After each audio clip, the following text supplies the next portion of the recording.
I'm just changing up the titles.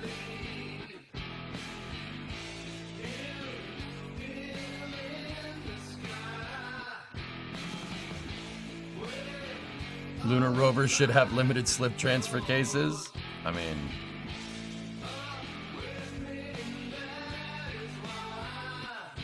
Okay. All titles are changed. I'll be back in a second. Tomorrow, we're going to get DART working. I'm going to redo that fairing fuselage and we'll get it right. And then it'll fly tomorrow. You'll see a flight test tomorrow, guaranteed.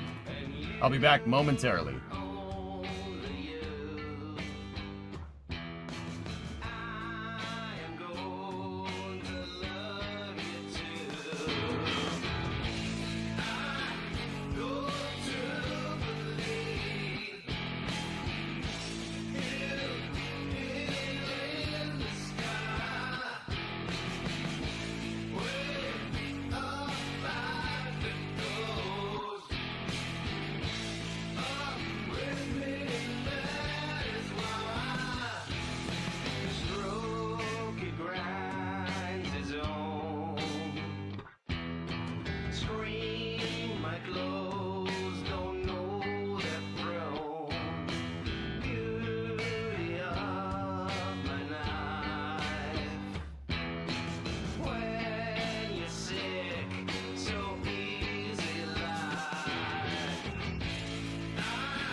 confused. I love you. Some may wonder why, but it's gone. Everything you've done, but I mean, serve your queen. Some may wonder why.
Okay.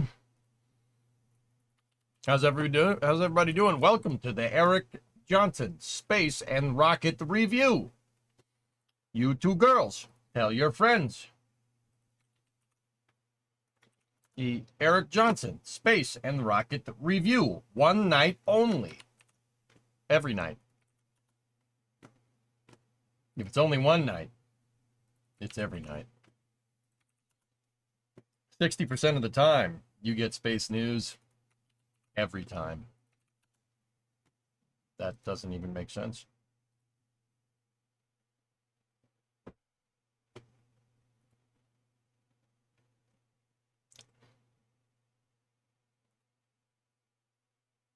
All right, I am compiling our links here, and we will get going. Let me bring up both of the chats.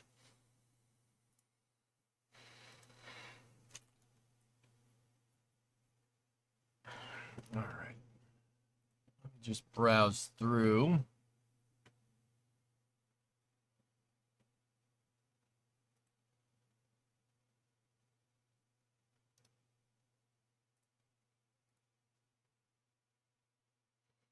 Okay. Lots of space today. I got a good amount of links, I think. Put that over there. That over there.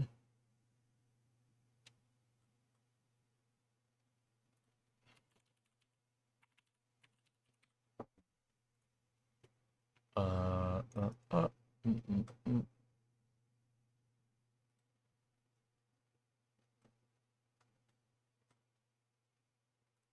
Okay. I'm compiling. We have some Newglands news. Yeah. Actually, a lot of Newglands news. Give me one sec.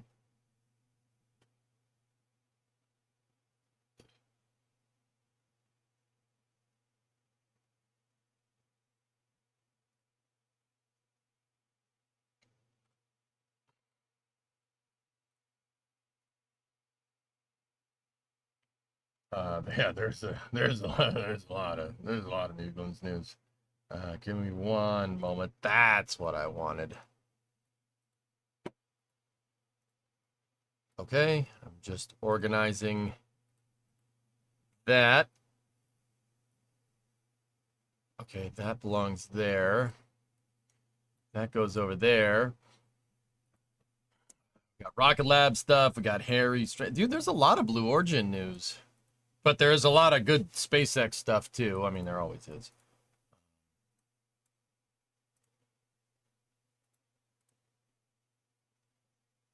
Five out of 7 days, you get space news every day if you don't stream on the weekends. Yeah. Hey, Fancy Up, what's going on? EJ said that Starliner reeked of inexperience, and that's exactly what one report said as well. Yeah.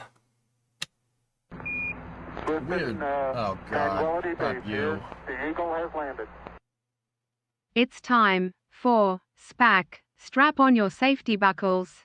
Put on your construction safety hats. Don't forget, Apollo 8. And you can take that to the bank. Oh, I'm canceling Viper, by the way. Piss off. Okay. Did. All right. So, yeah, that Booger Bomb, that was from the OIG report. There was an NASA's Office of Inspector General, which is an oversight thing, an oversight entity within NASA. And what the OIG is designed to do is go in and kind of not audit everything, but kind of just go in and be like, hey, what are you guys doing? So you're working on this thing. How's that going? They're like the equivalent of a consultant. So you take the specs from the customer and you bring them to the software people. Why can't the customers just take the specs to the engineers themselves? That's what the OIG does. You know, most likely the guy's name is Bob Slidell, or Bob Horton. You know, guy you don't want to go out to dinner with. You know what I mean? You know what I'm saying? You get it? Anyway, I have people skills. I'm good at dealing with people. Can't you understand that? What the hell is wrong with you people? Anyway. Okay, jokes aside here real quick. Guys, the space news yesterday, the space news that I've in general been doing over the past week regarding Starliner and Eric Berger and Ars Technica and all this other stuff. You know what? You know what, dudes? After that whole Twitter call out thing and that whole thread and all that, I don't want to be a part of that. I don't want to be a part of that vitriol that kind of gets thrown around. I don't want to be a part of that at all. I've decided. Big decision. So you probably won't see me getting up like Eric Berger's butt as much about things. I've decided that I want to keep the stream straight on the technical. It's on technical stuff. You know what I mean? We'll stick to technical analysis, and that's it. I don't want to do that. I don't want to be part of the exhibits on Twitter. You know what I mean? I really don't. So yeah, we are just sticking to the technical analysis on stuff. And I think I've, on a side note, been kind of delving too much into policy, the politics behind space. And I'm not, you know, took a good look in the mirror. Didn't like what I see. Didn't like what I saw. Hey, you want somebody that's good at English? Find a languager, okay? Correct, Aqualux. Yeah, absolutely. If there's technical stuff that I'm confident in saying that no, that's incorrect, I'm gonna say it. Yeah. Other than that, yeah. I don't really like where space news has gone since I got back to doing it. So this is kind of going to be like more of the older space news stuff where we really focus on technical stuff and the good stuff that's going on in the space program. There's also been a ton of bad news. With that being said, even this OIG report, I will basically say the context of what's going on and kind of go from there. I won't just sit there and use it as an excuse to bark up NASA's tree either. I don't want to do that. I don't want to be that guy at all, and I felt like I was kind of getting to that point. So I don't, like I said, I always said that Twitter or X or whatever the frick you want to call it is a zoo. Don't, you know, you can go, you can enjoy the exhibits, but don't jump into the lion's pit. You know what I mean? And I caught myself. I almost did. So I'm gonna be way better about choosing my words very carefully with how I explain things, how I say things, slow it down a little bit, get back to being more patient, get back to, you know, good technical analysis. You know what I mean? Yep. No, Element, it's not your guys' job to reel me in. It's my job to reel me in when I do something like that. And the best solution is to not. So with that being said, yeah, the OIG is like a consultant. So we have one on SLS Block 1B development. That's SLS's uprated upper stage. And we'll go from there. So let's take a look first at the upcoming missions. Let's see what's out on the range. So we have, and next Friday is Starlink Group 8-3. So just go ahead and wear a SpaceX shirt. Yeah. No, we have a Starlink launch tomorrow at 8:13 in the morning. I doubt that I'll be here for that, but if I do, it'll just be to pop in real quick and then I'll go back to doing my thing. And yeah. That's a long stream considering Friday Night Racing is back on the menu again. So yeah, I want to do long streams again, but not that long. That would be like a 16 or 17 hour stream. We're not doing that. So if I do pop in here for it, it's just going to be for quick stream, cover the launch, and then leave. And then Saturday at 7 in the morning, we have Starlink 10.7 going out of 39A. That Starlink 8.3 is going out of 40, so 2 back-to-back launches from the Cape. And then we have on Sunday, because everybody just decides to launch on the weekend at a time that's, that conflicts with my sleep schedule, because obviously, right, 3 launches right in a row, just at a time where I'm basically asleep. Yeah, it's good. So, we have a sky full of SARs, which is another synspective mission, if I'm understanding that right. Nope, this is Capella Space. It's another synthetic aperture radar satellite. Cool. That's going out of Mahia, out of LC-1B. Imagine this upper stage. Yeah, that'd be pretty good, man. Let's see, what else do we got? Flame Trench tomorrow? Yeah, of course, Will. Yeah. Technically, Electron is on a Monday, is it not? Are they a day ahead? These times are in Eastern, Booger. It would be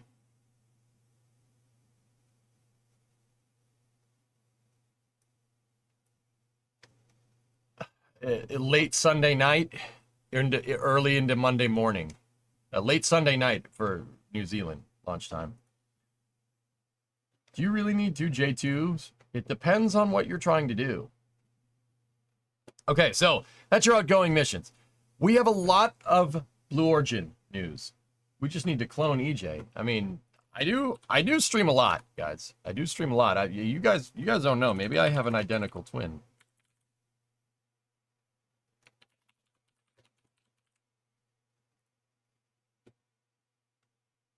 All right, so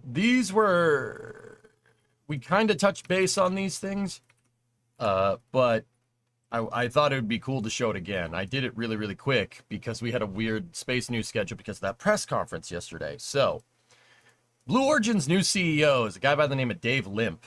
And Dave Limp has been posting some pretty awesome stuff lately. Here, check this out. This is a New Glenn forward section, first stage forward section, and they were doing grid fin actuator tests. They're using a proprietary thermal protection system here called Comet. And that's what they're going to use to make sure these fins, not grid fins, just fins, actually don't get messed up. I've seen Bloom post more stuff in like the past 3 months than I've seen them post in the past like 3 years prior. It's a stove knob. Oh, now I can't unsee it. You freaking jackhole.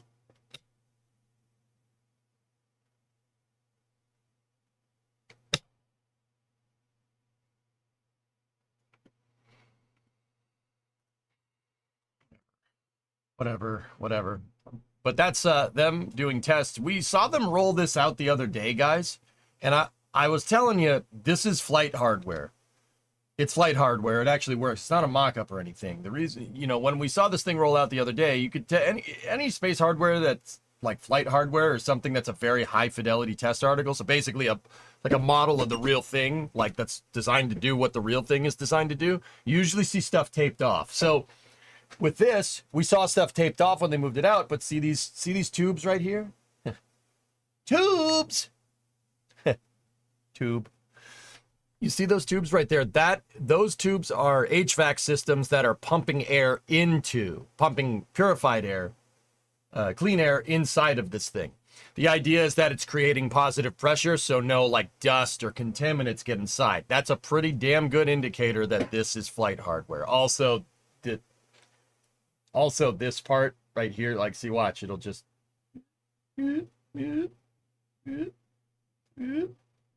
see that's a pretty good indicator that it's working. Either that or there's a guy inside of the interstage going, ah, heave ho, heave ho. But there's that. But Dave actually also posted this. You guys might like this one.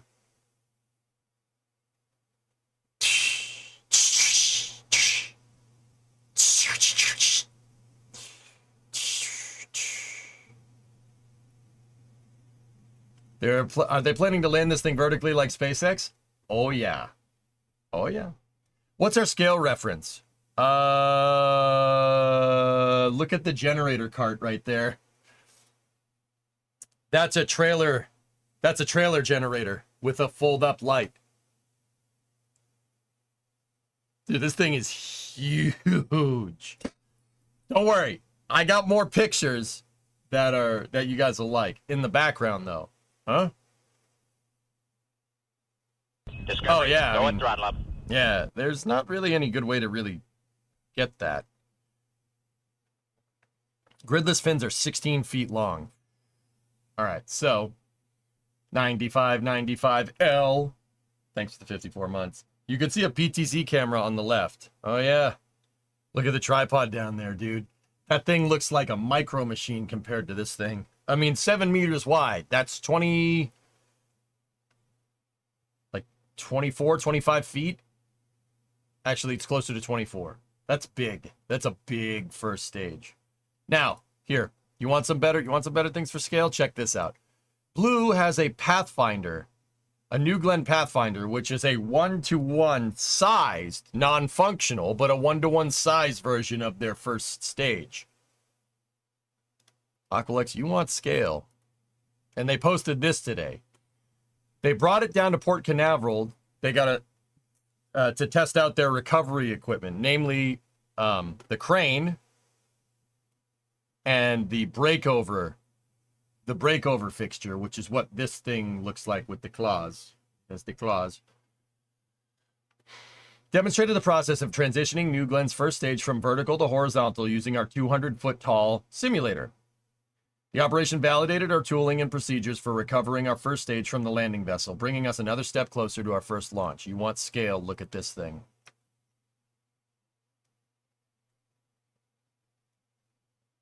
Look at the SPMTs.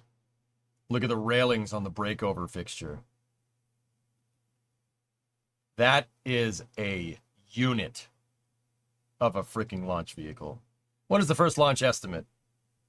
Escapade gets to the Cape at the end of this month. Oh, Sam, I have that picture here. Trust me, I got the goods. Don't worry. So that, once again, that is absurdly big. I mean, look at the trucks over there. You can see the trucks right there. Some of the trucks in the back. It is a monster. It is a monster of a stage. It's hard to say. Hard to see it from this picture, right? But I mean, if you've been down to Port Canaveral and you've seen those cranes, you know that those cranes aren't tiny. Those cranes aren't small. This thing is dwarfing that whole thing.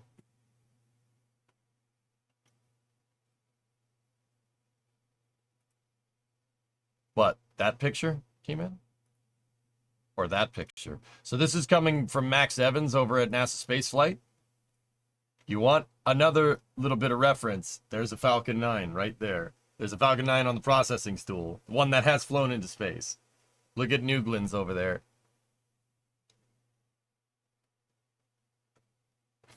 All right. All right. That's a big rocket, man. That is a big rocket. Are they hydraulic actuated or electric? I would guess hydraulic, William, but I'm not sure. So why did Blue go with such a massive rocket for their first orbital one? Because they can. What are they going to do? Run out of money?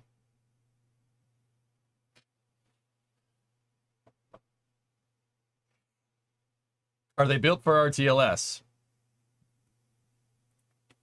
You got this one lined up? No, I don't have Vulcan's picture there. But we could incorporate that. We could incorporate that into our accoutrement. Accoutrement? What the heck is that? When you put it that way. Yeah, I mean, what are they going to do? What are they going to do? Run out of cash? I don't think they run out of cash anytime soon, man. So, they were testing their breakover device. That's what this triangular thing, the blue thing down at the bottom. You want to see what that looks like? That's what that looks like.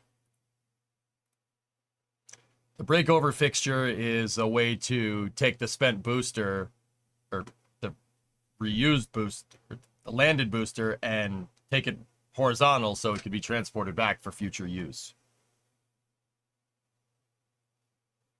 People for scale. Down there, see those little specks? This is on Space Coast Live from our buddies over at NSF. Interesting thing, it looks like there's a grid fin that got taken out. The bottom grid fin for the mock-up isn't there. I'm wondering if that's going to be a thing. Apparently, the first New Glenn will fly with the interstation engine section unpainted, so cardboard colored. Yeah.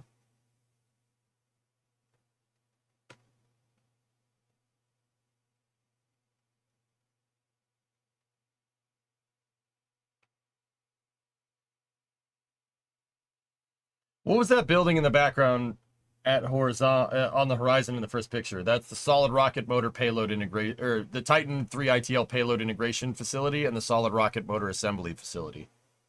The SMARF and the Spock. I think it's called the Spock now, but yeah. You're talking about those buildings over there. That's part of the Titan, the former Titan ITL causeway.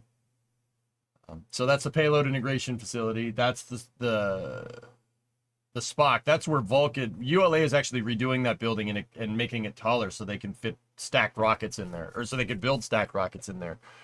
Also in this picture, the VAB is out of frame. It's like right there, and you could see 39B, 39B and 39A right next to each other. 39B is on the right in this picture. But yeah, there's 39A. There's the fixed service structure. That's the ML. That's SLS's mobile launcher out there. This is looking north. Yeah, you'd be able to see more stuff if the camera went over there. You'd be able to see... You can't really see pad 41 in this picture because it's behind those buildings. Why is there water in between?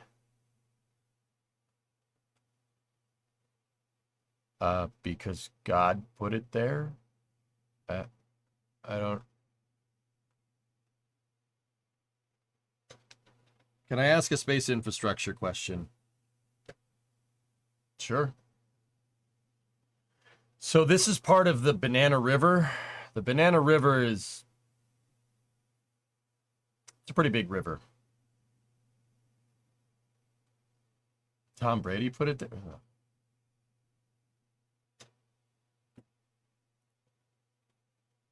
Who made God? I don't know. Let's go. Maybe if we go out into space, we can get all the answers. Yeah, yeah. And New Glenn's will allow us to do that. So yeah, this is a great picture by Max here of a Falcon next to New Glenn. It is no joke. That is a big first stage. That thing is almost as big as a Saturn V first stage, and it's as tall as a Saturn V first and second stage stacked on top of each other. It is a monster of a launch vehicle. Dave also posted some more info on port tests. What's Davey McDaverton up to? Quite a sight in the port today. Here's a closer view and a great effort by our team there. The mobile harbor crane remotely operated lift tool, or ROLT, and the breakover fixture work in tandem to lift and reorient the booster from vertical to horizontal so we could transport it back for refurbishment and reflight. Coming soon, a full recovery rehearsal with our landing vessel. Oh yeah, speaking of that, boop. This is coming from Gav Cornwell, who kind of is the NSF unofficial boat guy. He's the boat guy. Oh look. LPV-1 underway from its port in France, heading to Port Canaveral, being towed by the tug Harvey Stone. There's Blue Origin's landing ship for New Glenn's. Is the building from Men in Black 3 authentic? The rocket? Yeah, dude. That's the vehicle assembly building, dude. Yeah, that's a real thing. Sure. I've stood right where this picture is taken. I can confirm it is very real. It is very real. Actually, Men in Black 3 did some pretty good homage to the Apollo program in terms of the hardware and continuity and everything. Everything is in the right spot as far as I can tell. I wouldn't stand that close to a Saturn V going off though. That would kill you. Yeah, that would kill you. Don't want to do that. But yeah, Ragger, that's actually an interesting reference, dude. But yeah. So yeah, we got, I always say, look for the hardware. Landing, breakover procedures. We have hardware being tested in individual components. They just got to put it all together. Now, once again, New Glen's is looking to launch sometime in the next couple of months. Like, it's faster than you might think. Getting closer than you might think. The reason why is because the first payload that New Glenn is launching, NASA's Escapade mission, which is a twin-sat mission that's going, I think, to Mars? What about the zip line? The slide wire basket. Yeah, those are real. I'm not sure if they were there during the Apollo program, but they're real. Yep. What was I saying? Yeah, the Escapade satellites are being shipped to the Cape right now. They should get there at the end of the month. So if the payload's coming down, they wouldn't move the payloads down there unless you wouldn't move it to the launch site unless you had something to launch on. You know what I mean? Just some logic deduction right there. Yeah, they've really been doing a good job. Blue's, I appreciate it, man. They've been posting all their stuff. Like, we would have never seen a test like this. 3 to 4 years ago, no, we would have never seen something like this. I'm not sure, Supercraft. You'd have to go check. I don't think so. Last week's Flame Trench was fire. I'm glad you liked it, Milan. Yeah. Last for space infrastructure question. Drone ship only landings? Yeah, I think so for right now, Oswald. Yeah. All right. What is better for transporting material from the lunar surface to lunar orbit? A lunar elevator or a space rail launcher? The launcher, if you have to choose. A lunar elevator would be really hard to do because in order to do that, you need your anchor point. The top anchor point for the elevator would need to be in whatever lunar geosynchronous is, or lunar synchronous. And that point goes past the Lagrangian point, goes past EML1. It's closer to Earth. So the Earth would be pulling that elevator in all different directions. You don't want to do that. Rail launcher if we have to choose. Lunar mass driver. Yes. Backfired. Yeah, absolutely. Why is there a cat in the search bar? I have no idea. This version of Windows is trying to be cheeky and fun, so they put that in there. It's International Cat Day or whatever. Why is every day got to be a damn holiday? Ugh, if they're all holidays, none of them are. Stop it. Stop this. You stop this madness, people.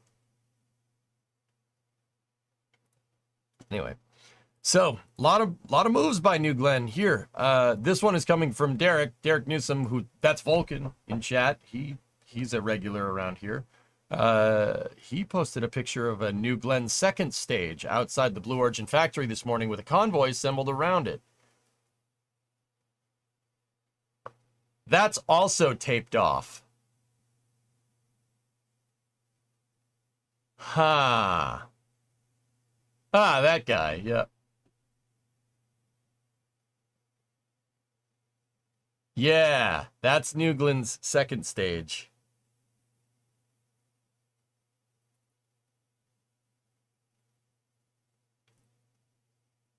Oh, hey, Vulcan, what's up? Oh, hey, look, it's me. That's not small. Yeah. Does it have engines on it? If it doesn't have engines on it, RJ, this is like a near complete testing article. It might. It's possible. I don't know, Vulcan, what say you? Yes, it do. There you go. They wouldn't tape this stuff off unless there was flight hardware on it. You know what I mean? So, like I said, you want to minimize FOD. Thing is, it's really hard to do that when you move something outside.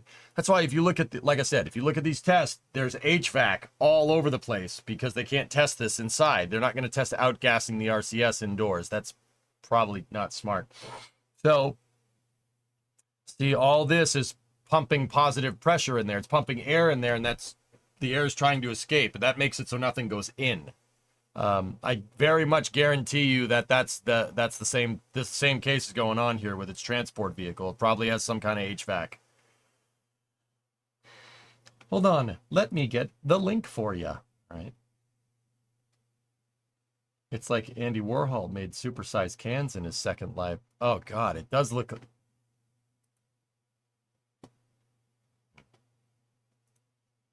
Here's the.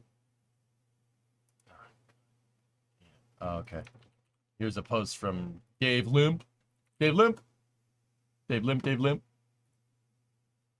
No, get out, get out. I'm not cool. I'm not that cool. Get out, get out, get out. Oh yeah, no, that has engines on it. You can tell because of the way it is. Also, I want to point out that this picture is looking at 3 stories of gantry, and the stage is taller than that. Okay. Okay, that's not small. No. No, that's not small. Thank you, Vulcan, for that picture. Appreciate it.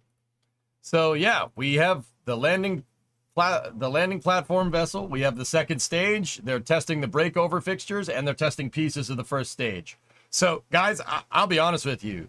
You know, if I didn't see all this and Blue said we're going to launch in October, I'd be like, all right, cool. Yeah, have fun. Yeah, you and me both. Right?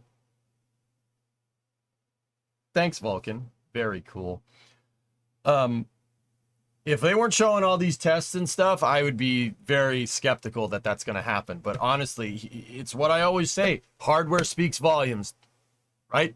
I could say I'm going to launch my moon rocket in a week. Where's the moon rocket? Oh, God. The Eagle has landed. Damn boy, she thick. Okay. Yeah. The breakover fixture is there. We've seen the engine section is there. We've seen the forward skirt interstage section. That's there. Second stage is there. We know the tanks for the first stage exist. They're definitely there. All the pieces are there. We know they have the fairing there too. I mean, they make everything there. That's why it's all there. But it's all, dude, everything's there. This is all the pieces that you need, and the payload's going to be there in a month. It's going to happen sooner rather than later. And when it does, man, that's going to be nice. It's going to be really cool.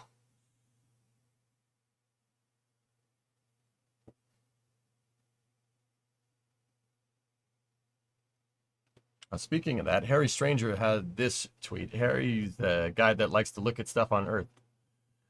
Earlier this year, Blue Origin applied for a patent describing a method of securing New Glenn's first stage to a landing platform using energetic welding. The system built into one or more landing legs would allow for quick and safe securing of the vehicle at sea.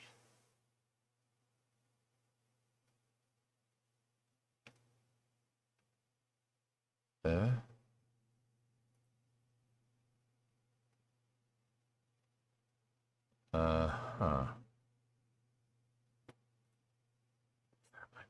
Itself to the deck.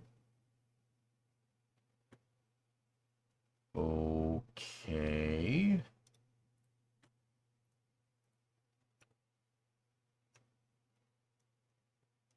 Systems and methods for bonding objects using energetic welding are disclosed. A representative system includes a launch vehicle portion, one or more landing support elements positioned to support the launch vehicle portion when the launch vehicle portion lands on the landing surface, and a bonding device carried by at least one of the landing support elements and configured to form a bond between the bonding device and the landing surface when the launch vehicle portion is on the landing surface. The bond may include a weld.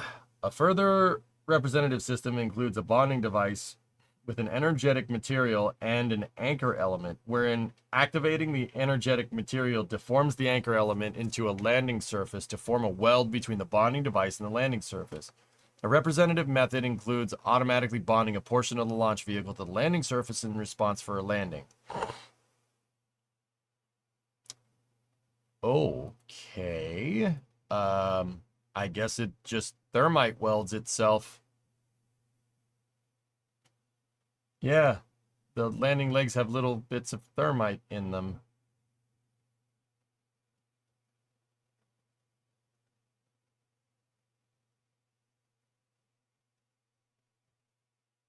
or some type of energetic welding material.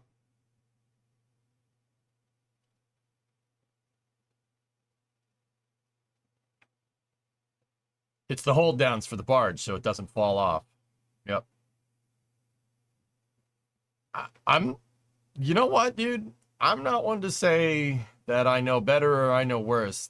Something about that doesn't jive right in my head.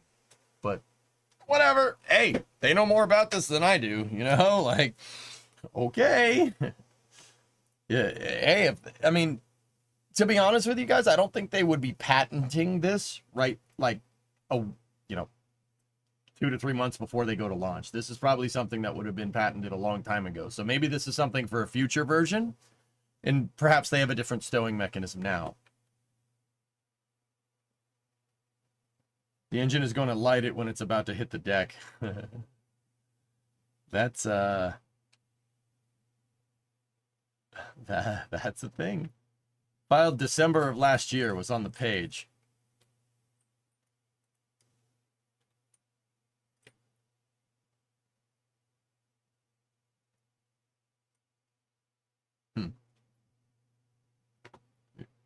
Where?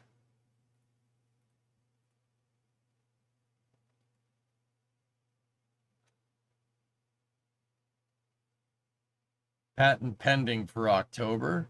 Uh-oh. Published date April 18th, 2024.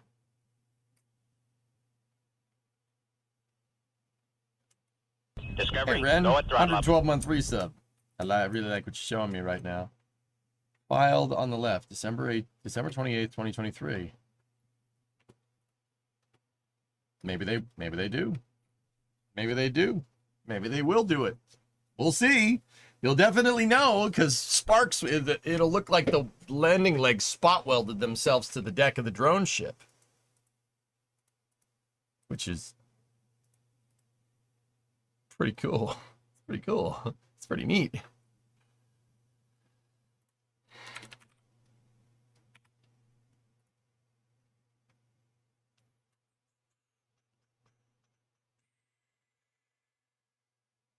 Yeah, here. Check this out, guys. Look at this other picture from the breakover test this afternoon. This is from Port Canaveral. Look at Falcon 9 on the right. Falcon 9 is right here.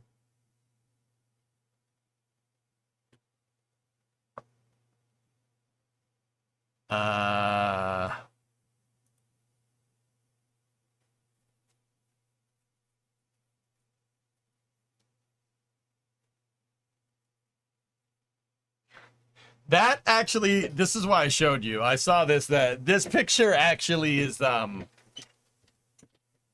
this one actually purveys scale pretty well. Like it shows you the scale pretty dang well. Falcon 9 is not small. Stood next to one. It's not small. That also is not small. Those look like toy cars. It looks like tilt shift. It really does. That is ridiculous. I'm telling you, man, New Glen's is big. Very big. It's fun to say it is small. It's fun to say it is big. Look at the girth. Yeah, the girth. Yeah, Blue bought that crane and everything. That big lattice roller. Look at the freaking girth. Yeah. Yeah. Awesome. That's pretty nuts. Also, high reusable Saturn 1B. It's kind of what it is, yeah. Pretty crazy, right? So a lot of New Glen's news. A lot of Blue Origin news. We're going to see that happen sooner rather than later. And I just want to say on a quick side note that Dave Limp, the new CEO of Blue, is pretty cool. Posts a lot of good stuff. See, there's your engine section. There's your top section. Just got to put it all together.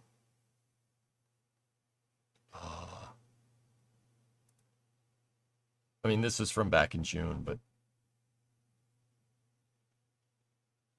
can you believe that? Rocket engine just shipped in a shipping container. Just in a shipping container. Like, You'd think the rocket engine would have like some super awesome payload. Nope. Shipping Connex. Whatever. Lorgen Nuglands. Does it say it welds metal? It says energetic welding, Yannick. That's what it said. Hanging out.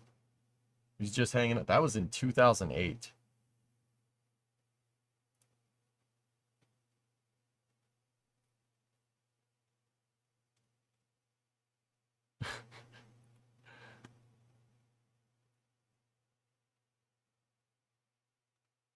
So Dave Limp didn't post anything from 2008 to 2024. All right. All right. That's fine. That's fine.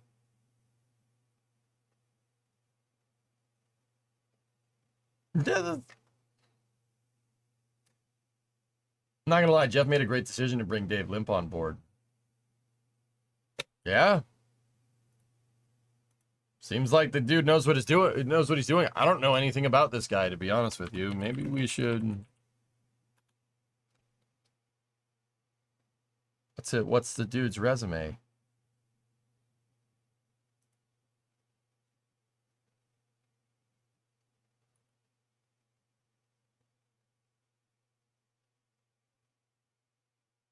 Oh, he's a Amazon hardware boss. Okay. He led Alexa and Echo. Okay.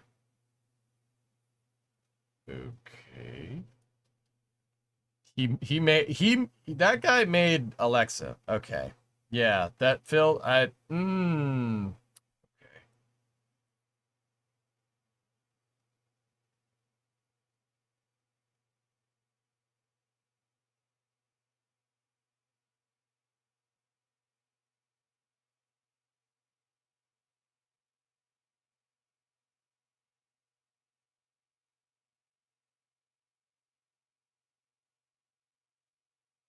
Yeah, he replaced Bob Smith, who.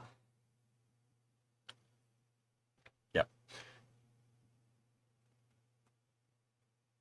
He has extensive experience in high-tech industry and growing highly complex organizations, including leading Amazon's Project Kuiper, Kindle, Alexa, Zoox, Fire TV, and others. Yeah, okay. Yeah, that's probably the guy you want. You know what, guys? I'll be honest with you. Spaceflight is difficult. We all know that. Running a spaceflight company is very difficult. Ask anyone. Gwen, Dave Limp, ask whomever. I'm fairly confident that running Amazon's Alexa program is probably more complicated. Like can you imagine the logistics that you have to deal with? Spaceflight logistics are actually easier than that.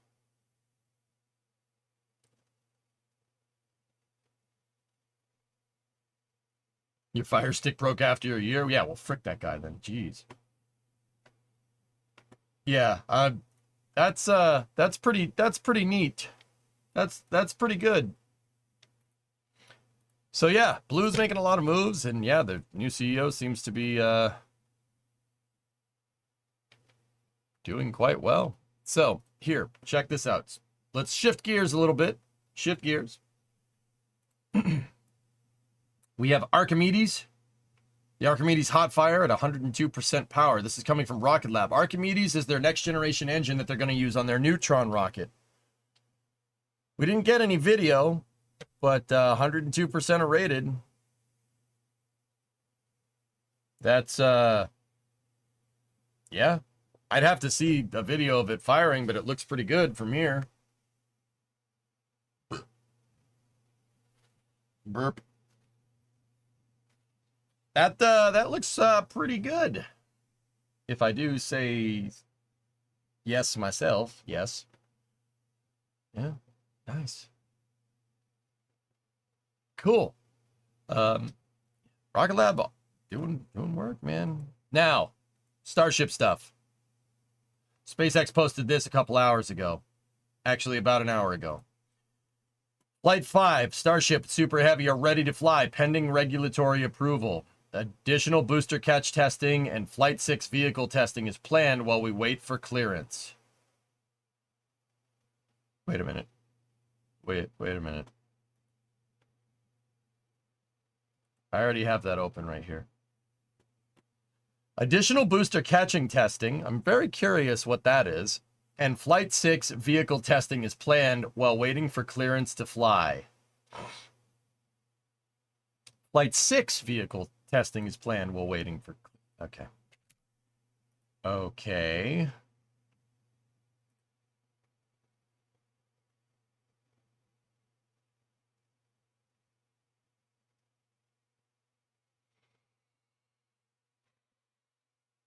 Camera's in a different position this time. See that little nubbin right there? That's the cameras.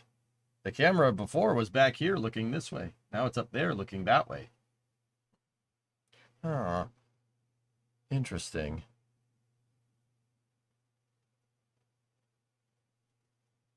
That's awesome, dude. I still can't believe it. Saying they're already ready to fly. Never mind already ready to fly. Backfired. They're almost ready to fly twice. Okay. Here, this is a little bit of a recap from my buddy, the Bergenator. Reading between the lines. Ship 30 Spin Prime completed the testing requirements post-engine swap out. Booster 12 is ready to go and waiting for rollout. 14.1 is the additional booster catch testing with upcoming slap and clap tests. Slap. Clap. Ship 31 is undergoing thermal protection system replacement like Ship 30. Could additional Flight 6 testing point to Booster 13 static fire before Booster 12 goes to the pad for integrated stack testing? Wet dress rehearsal, maybe? I don't know. Flight 5 is likely in the September weeks now. Yeah, I pretty much agree with everything he's saying there. Those tank slapping sessions. Yeah, slap and clap. Slap and clap. Slap.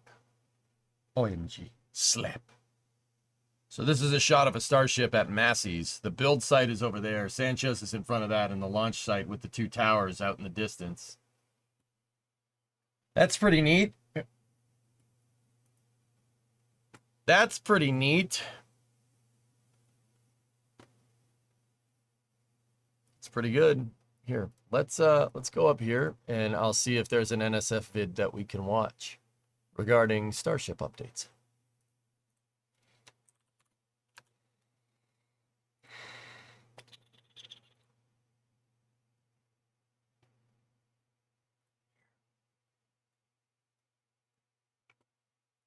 All right. This is coming from Boca Chica girl. So that's Mary and Jack in Starbase Live doing this stuff. There they are putting another tower segment on. Did they change the tiles on the flaperons to prevent plasma incursion? They redid the entire thermal protection system on these things, dude.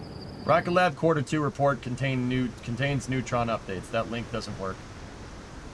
Do you think AI is going to solve problems? It'll solve problems. It'll make problems. Most new innovations do that.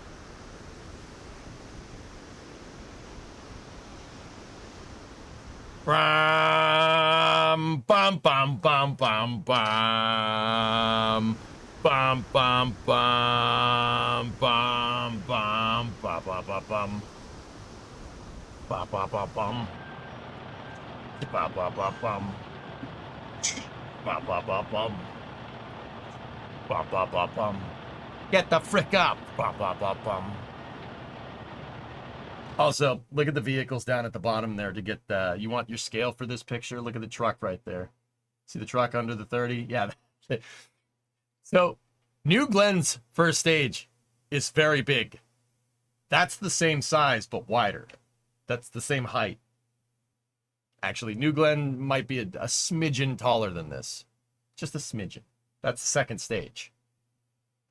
Maybe it's a tiny truck. Duff! You come in here, you confuse me by talking in the YouTube chat, then you suggest tiny trucks. It's America, man. We don't have tiny trucks. How dare you?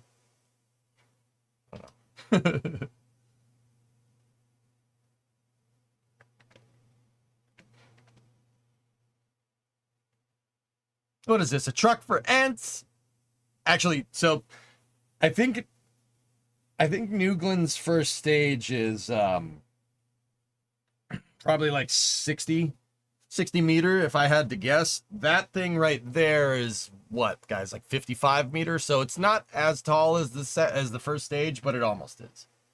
It's wider, which is crazy. What was that song from? I'm blanking. Pharaoh Monch. Simon Says, dude. Bum bum bum bum. Bum bum bum bum. Bum bum bum bum. Get the frick up. Bum bum bum bum.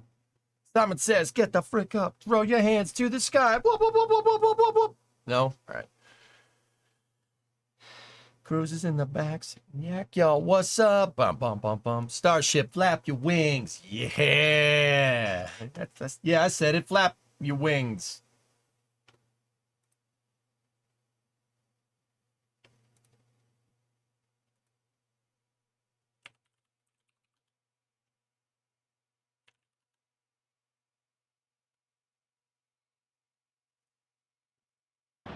Sorry, I need to send a message out.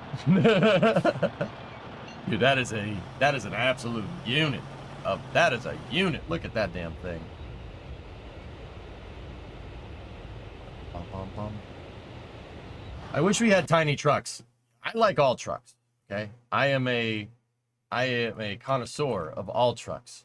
With that being said, I love my big trucks, but I love K trucks too. K trucks are awesome. I love it. I love it. It's a little tiny truck. It's a little tiny truck. It's a little tiny truck with a motorcycle engine in it. Look at this. This is tiny. It's tiny. And look at it, it's so small. I love it. It's great. I want one. I will find one. I will have one of these. I will have a K truck. And you know what we do? We take the K truck and we put it in the bed of Bluefus because it'll fit. Put it in Bluefus's bed, and then we drive around with a bumper sticker on the back of Bluefus that says, "Don't talk to me or my son ever again." This is my idea of fun.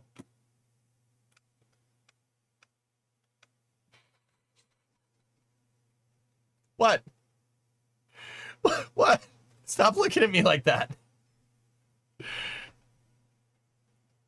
Back to bases. Do truck stuff. Yep. It's a good idea, okay? Not a bad idea. Durham, North Carolina has a dealer with a ton of them. How much? How much? Don't you ever talk to me or my son ever again. The one I was looking at, 6K.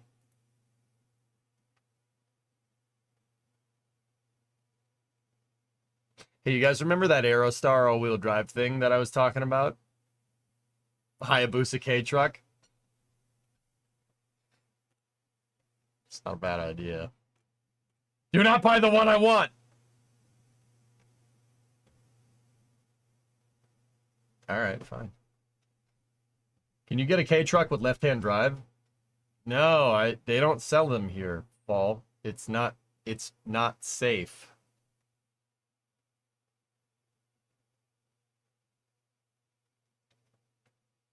Japan, a vehicle from Japan is not safe. Okay. Sure. Yeah, sure, Jan.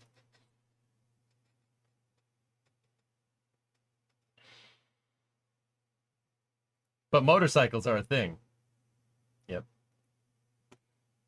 Dude, I'm not even kidding. I love my big trucks. You know, if I could have like a 7.3 IDI quad cab long box dually like Ernox truck, big diesel blowing smoke, I would do it. But I would only use it when I need it. That is the ultimate daily driver. That is perfect. That's perfect for me. You got a pickup bed, you put stuff in the pickup bed, and you just drive around. It's great. I love it. I love what's not to like. EJ, here's the dealer's site. Why would you link me to the... I love it. It's so good, dude.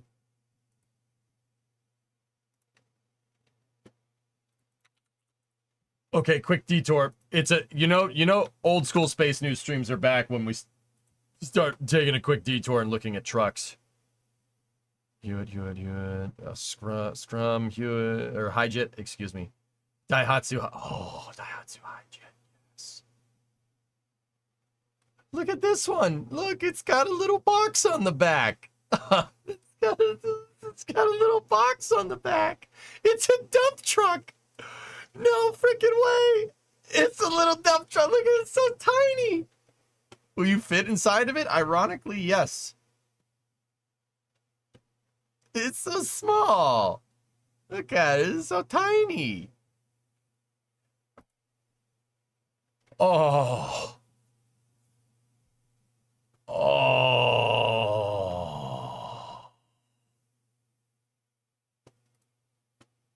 Oh, look at it. Oh, it's so good, dude. I love it. I want it. That's nice, dude. It's so good. Oh, it's so good. And most of these are manual, dudes. See? Most of them, if not all of them, are all manuals because it's supposed to be simple. Dude, that thing is a 5-speed in it. It's awesome. I love it. I want it. I can't keep looking at that because I will buy one. Did we both just catch the K-Bug? I've always liked K-Trucks, Everest. I have a soft spot for them. I have no idea. Manual to American, prove it, bro. 2 of my cars have manual transmissions. If I had a choice, they all would. I hate that geek. Get it out of my face. That's not the same thing in the least. 6.0 Ford Ranger. Nice. The only 2. Hey, it's an anti-theft device, dude. No one knows how to drive it. It's great. So, dude, I drive the 97. I have a 97. I have a pickup truck with a 5-speed in it. I don't lock the doors. No one's going to take it because no one knows how to drive this stupid thing. It's great. Now that I said that, I should probably lock it. But whatever. Nobody here knows how to drive it anyway. And if you do, I probably know who you are.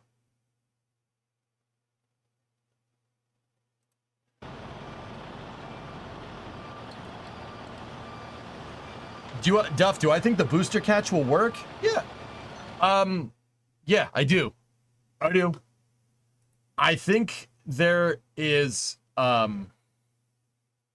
would it take to do an EJ Nerdox Excellent Adventure with a K truck? Money is what is preventing that from happening.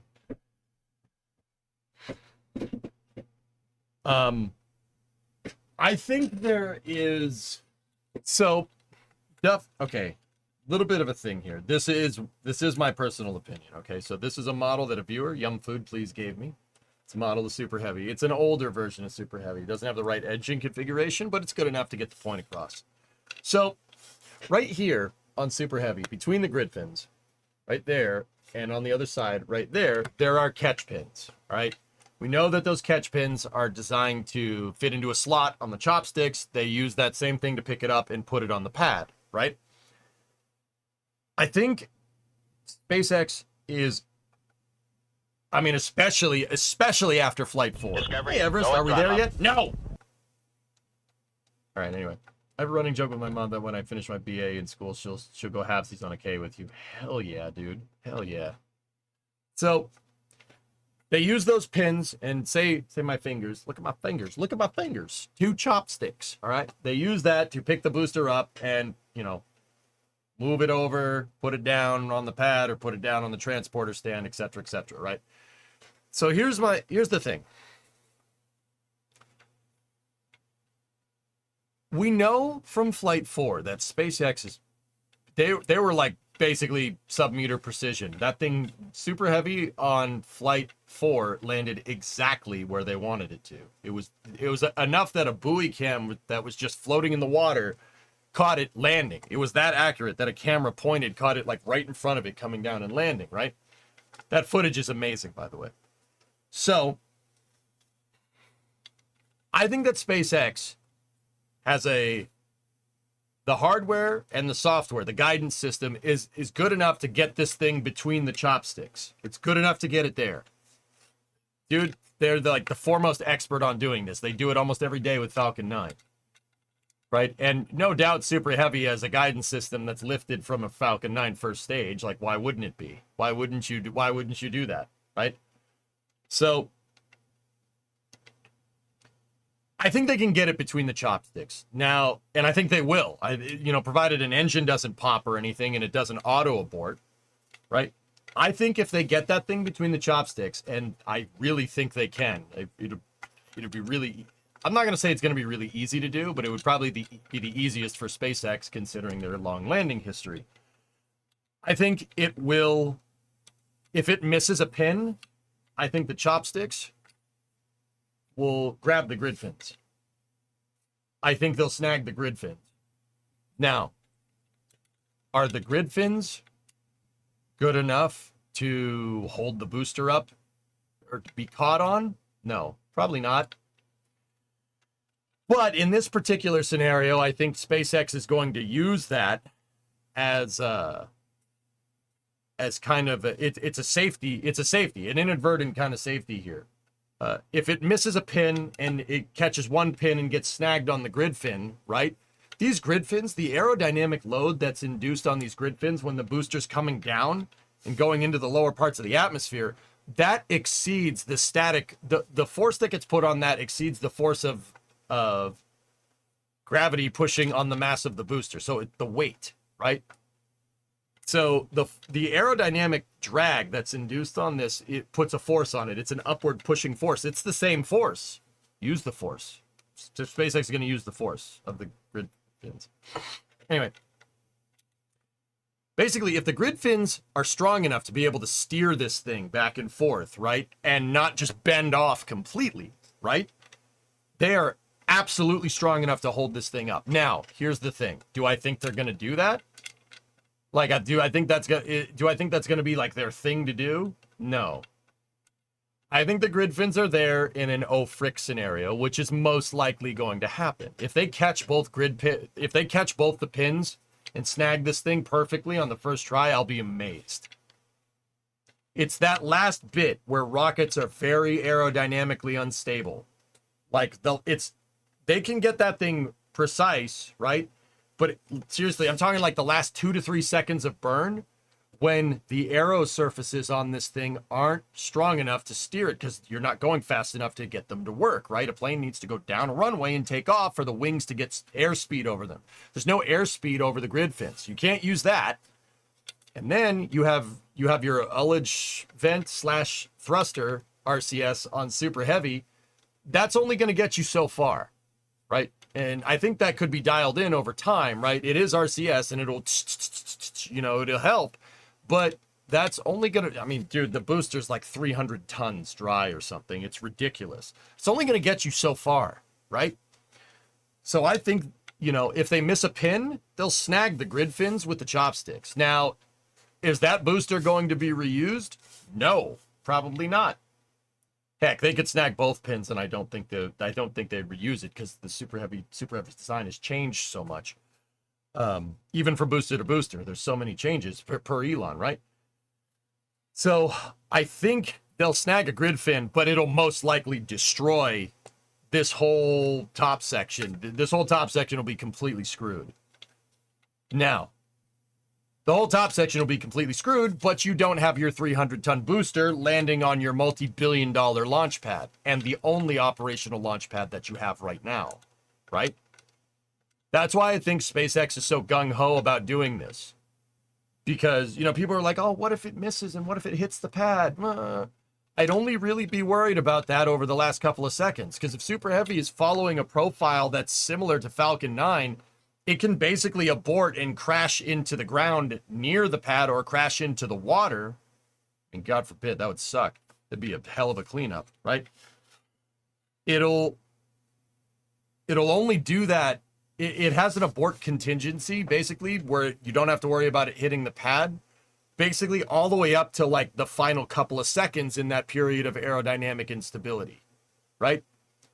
So that little tiny bit at the very end of the landing burn, right when they're trying to snag those pins, that's the most dangerous part, right? That's the part that everybody says, no, they're not going to do it on the first try. And to be quite honest with you, I agree with those people. That's one of those things that you just really can't test for. I mean, they're testing as much as they can. They're slapping the tank because you don't want this thing coming down and boing, boing, boing, boing. Why do you think Booster 14 has a fake top section on it? It has one of these. It has a forward skirt on it. Booster 14 has that because they're testing the pin, slapping it right here because that's most likely what's going to happen. Like I said, they're probably not going to snag both pins, but I honestly think that the grid fins will be able to hold up the booster, but it'll most likely destroy this whole thing up here. But it'll be strong enough to hold it. Once. What if they have inflatable balloons when they land in water? I'm just thinking out of the box. Rocket engines have a lot of rare earth metals in them, Ragger. You generally don't want these getting exposed to salt water. That's not good for it. That's why we don't have like a little inflatable thingamajigger. Why does it need to be caught? Super Heavy has no landing legs, Lambo. There's no landing legs on this thing. That's because landing legs are what's called dry mass. Okay? Dry mass is, the plain English way of saying it is, dry mass is all the parts on your rocket that are rocket. If you break down what a rocket booster is, right? If you break down what it is, break it into two parts. So we have commodities, fuel and oxidizer, and rocket. That's it. Just those two. Break it down. You have fuel. So you go three if you really want to be technical. Fuel, oxidizer, and rocket. There's a formula that a mathematical formula that governs how all rockets fly in space. It's called Tsiolkovsky's rocket equation, or the ideal rocket equation. If you want to know what that is, it's delta V equals specific impulse times gravitational constant, natural log initial mass over final mass.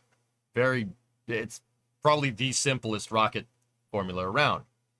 What that basically states in plain English is the more fuel and oxidizer that you have on your rocket, or what's called wet mass. So what's the mass of the vehicle with a full tank of gas and oxidizer? Full tank of fuel and oxidizer.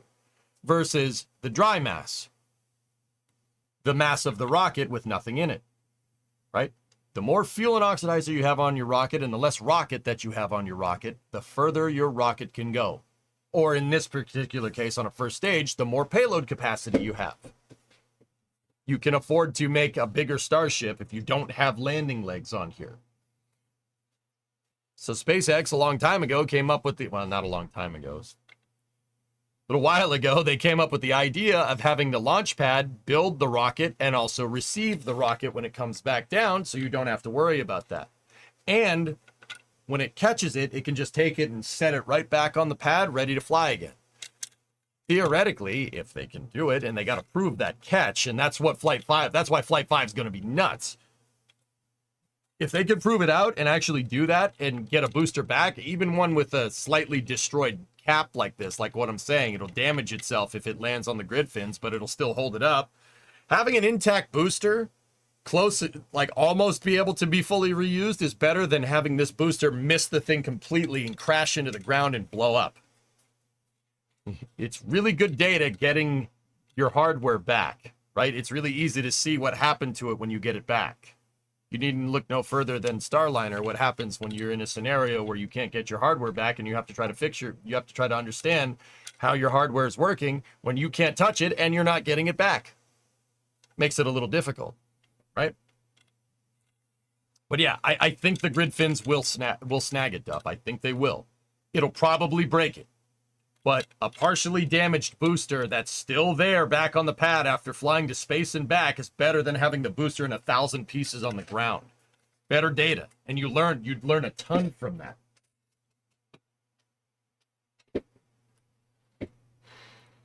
New Raptor 3 picture, hot off the press.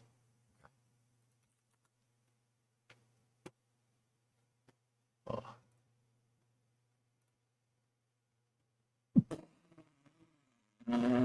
Whoa!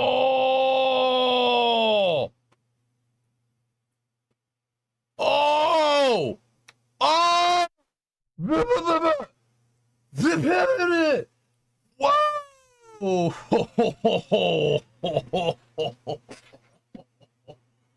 it's like that. Oh, damn. Yo. Dun-dun-dun-dun, dun-dun-dun. I think I heard a shot. Ba-dun-dun-dun, ba-dun-dun. I think I heard a shot. Ba-dun-dun-dun, dun-dun-dun. I think I heard a shot. Dun-dun-dun-dun, dun-dun-dun-dun, dun-dun-dun-dun-dun-dun. I think I heard a shot.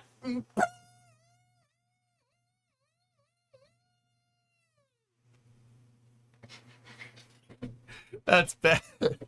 Okay. Oh my gosh. All right.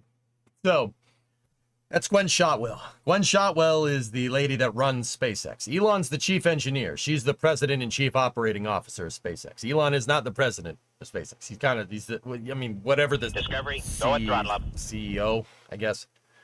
He's the chief designer. He handles like the design. Gwen runs the company. She's been doing that since the company started. Yeah, like 22 years ago. She posted a picture of Raptor 3 on the test stand. She posted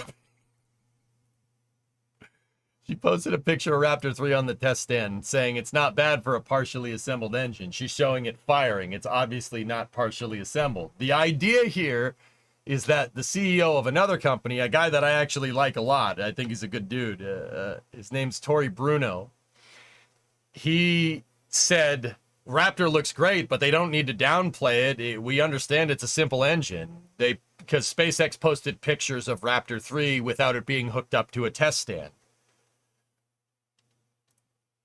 This is a picture of Raptor 3 being hooked up to a test stand. It honestly looks like a render that's been done by AI. Because rocket engines generally have more bits up here. But Raptor 3 is designed for mass production. It's designed to be made a lot. It's designed to make a lot of it. So Elon has been hell-bent on making this thing as simple as possible. I mean, honestly, that it looks fake. That looks wrong, but that's a real picture. It's firing on the test stand. But I'm telling you, that rocket motor ain't right, boy. Like, compare that to like a shuttle engine, for instance. Right? If you look at a shuttle motor, it looks like a rat's nest of plumbing. Give me a second, load up the picture. That's a shuttle engine. Or SLS's engine.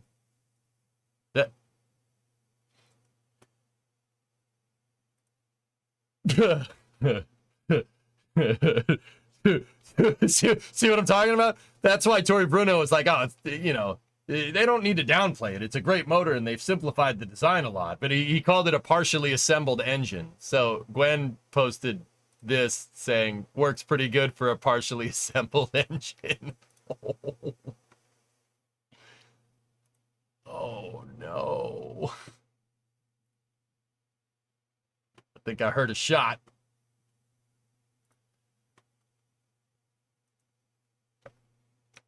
Now, I'm not going to sit here and pretend like there isn't like 50 years of design philosophy changes and manufacturing differences between that and that, but there is. Who is allowed to post links? Subscribers can post links, and if you get whitelisted by me. Yeah. You did hear a shot. Gwen shot well. Did she shoot well?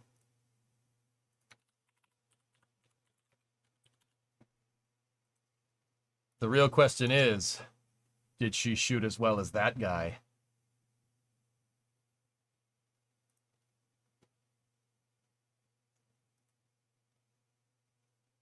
She did. She probably did. She probably did. Discovery, go at throttle Think so. Bacon Warrior, 32 months. Okawu had a 60-month resub. Nice on so many levels. 69 months total. Bro, that's Agent 47. That guy is the freaking man. Sorry, it's so cool. This comes up, he's just, hey, silver medal. All right. It still makes me laugh. All these other people and all this crap. The guy just watched them.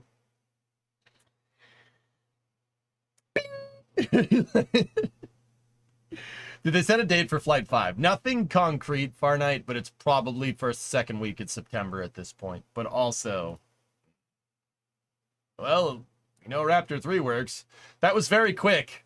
They showed pictures of that motor coming out of a storage facility like 2 or 3 days ago, and now it's on the test stand firing. Like, yeah. Yeah. It's so nuts, dude. He needs to come and do some videos with Kentucky Ballistics and Brandon Herrera. That'd be awesome, dude. The engine design is so simple that it's unreal. So, Booger Bomb, the reality of the situation is, dudes, is that this engine looks simple, but it is as complicated as all that, the rat's nest around that shuttle engine. The thing is that SpaceX has combined a lot of parts together, so it looks like it's not as complicated. That engine, believe it or not, its fueling system, this fuel cycle is way more complicated than the shuttle motor. Crazy, right? Like I said, man, I like speaking good about everybody that does space stuff, but dude, that is on another level of ridiculous. Like, that's just, all right. How they combined all those components, all that stuff into this package is unbelievable. And this thing is, it's lighter from what I understand, and it's smaller. Well, it's smaller because there's not a lot of crap up top, but yeah, that motor is more complicated, believe it or not. Yeah, would you believe that? You believe that crap? Unbelievable. It's not crap, but yeah. That is less complicated than that.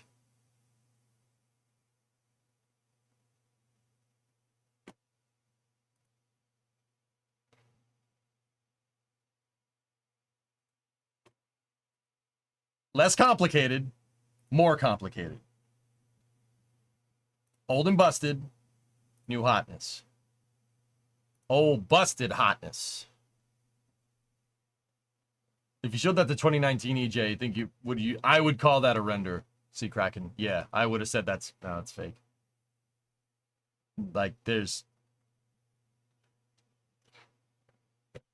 Sea Kraken, I keep saying we're in uncharted territory right now. Like, dude, I know that, like, we consider the golden age of spaceflight like the 1960s. One small step for man, one giant leap for mankind. Like, you know, Godspeed, John. Like that, and that, don't get me wrong, that's awesome, and it's great in its own regard. Now, we haven't gone back to the moon, right? So, you know, I find myself often falling into kind of a logic trap that, you know, oh, we haven't gone to the moon. That generation went to the moon. So that space flight hardware is better. That one's better. No, dude. Von Braun wishes he had that. Von Braun wishes he had a motor like this. You freaking wish you had one, which is funny because that uses swirl port injectors. If you get it, you get it. I don't think we've gotten to the golden age of spaceflight yet.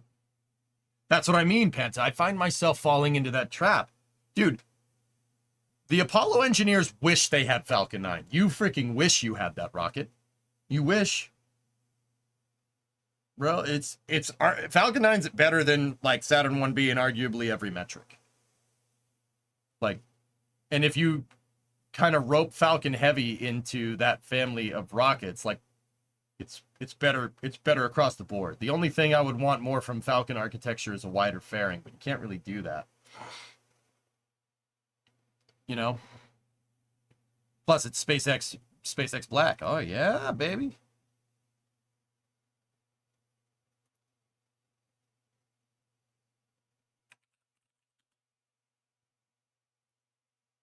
Give me 1 second.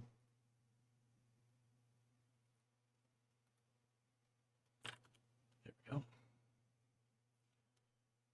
If you explain 3D printed them, they'd be rearing to go. Yeah. I mean, stereolithography was around Aqualex. It was it's a very primitive form of 3D printing, but STLs were used for casting purposes. They were used to make castings. Somebody came up with a really good idea of taking that stereolithography and using it to just make stuff. And then, you know, we get like laser sintering from that. But it's kind of like a tech tree of additive manufacturing. But that's why if you 3D print things, that's why 3D printing files have a .stl. It stands for stereolithography. Yeah, they'd use a 3D printer to make a mold for a casting. Okay.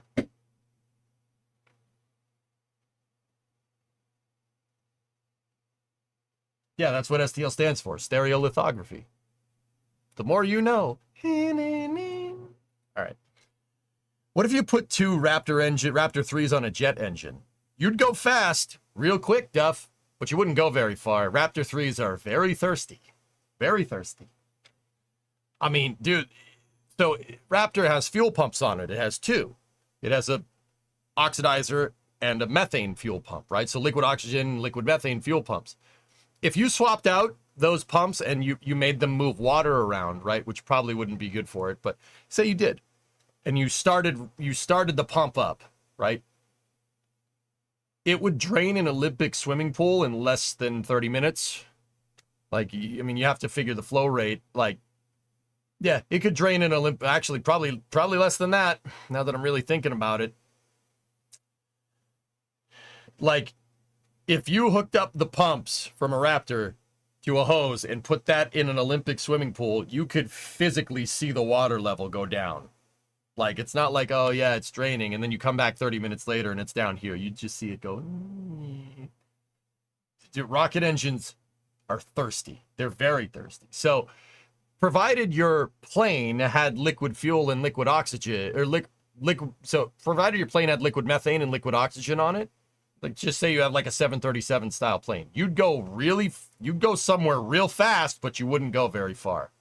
That's why rocket engines need those big grain silos attached to the front of them. So, because that has Olympic swimming pools worth of propellant.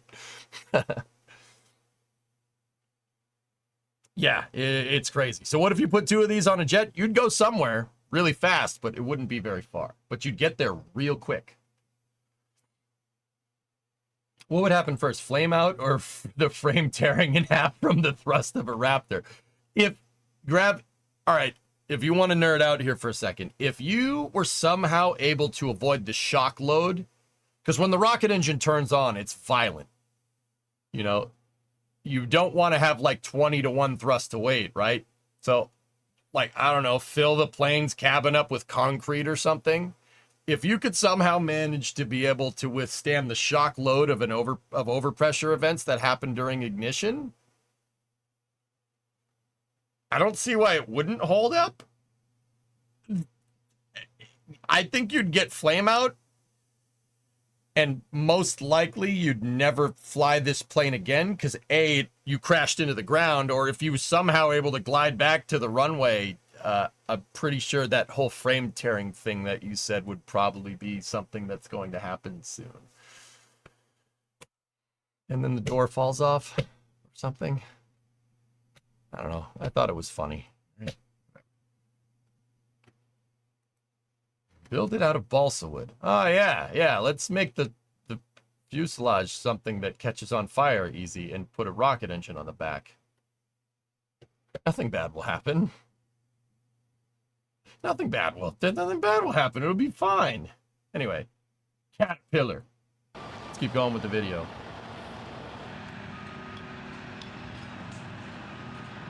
Oh, I think this is the video we saw the other day.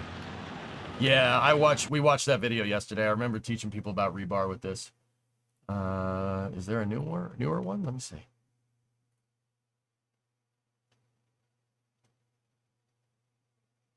Ryan has a 30-minute video about the EIR impact, and I don't think we're going to watch the whole thing here. I'd like to show shorter NSF vids, but if you want to see the whole catalog of NSF stuff, there's some awesome videos on here, guys. You can even see videos with me. Where is it? Where is it?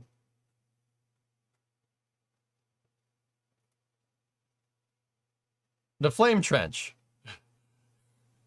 I host with Jack and Sawyer or Trevor or Alex or whomever.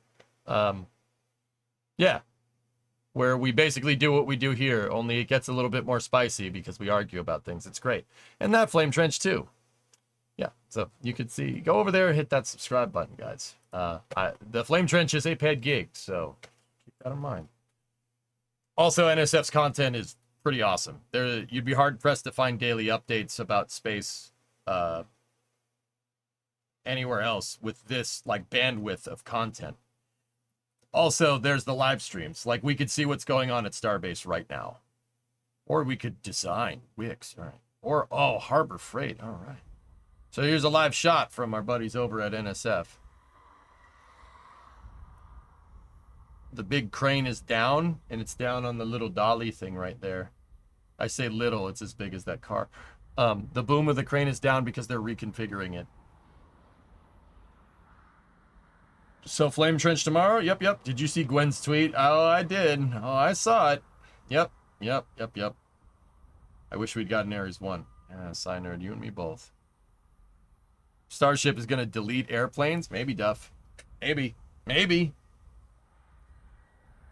I think airplanes will find their rightful place. I don't know if Starship is going to replace them completely. So, Duff, the way I like to think about that is just think about like what an airplane looks like 70 years ago. It's a propeller plane, right?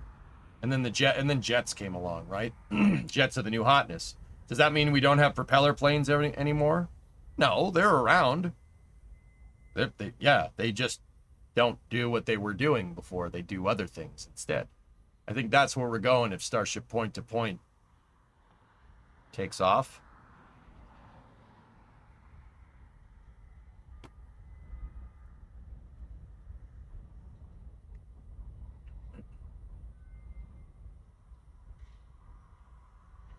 Or supersonic air travel. Yeah. 2FA, yeah, for sure. I honestly don't think Starship Point to Point will happen, Goat Man. You don't think so? I think there's a very specific application, dude. Like it's gonna end up like Concorde, where it's only really relegated to like transatlantic crossings. I mean, I hope I'm wrong, but like Los Angeles to, like you could do LA to Tokyo or LA to Sydney or LA to Shenzhen or something like that, you know? ODST, yeah, right. I think that's where it'll wind up. So you'd ride on a Starship to Japan? I don't know. I don't know what a Starship Point to Point looks like, dude. Keep the puns for the Flame Trench tomorrow. Yeah, all right. Yeah, the irony is like, if you think about that, dudes, right? Say I wanted to fly to Sydney, right? I'd get on a plane in Boston. That's where I am. You'd fly 6 hours to LA and then get on a Starship in Los Angeles, or like, you know, float out to like the Channel Islands. Maybe there's a launch pad there, right? And you have a 6-hour flight, you know, an hour layover. You go out to the Starship launch pad that's floating off the coast, and you'll be in Australia in 15 minutes, despite it being like 3 times the distance. Oh, jeez. Yeah, big screen. I'm with you. We'll never replace planes. Starship isn't going to replace planes completely. It never will. Not going to happen.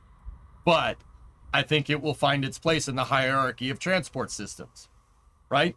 Like another example would be like a helicopter, right? Helicopters, you know, you don't need a lot of space to get them to go. You can go point to point anywhere. That's our flying car, right? Did they replace the automobile? They're arguably better than the automobile in every way, shape, and form. Did it replace it? No. No way. You find the natural hierarchy of things. Right? Cars didn't completely replace the horse and buggy. The horse and buggy still used. People still use those things. I mean, it's more for recreation and stuff, but they're not totally gone, you know? Gives new meaning to shuttle flights.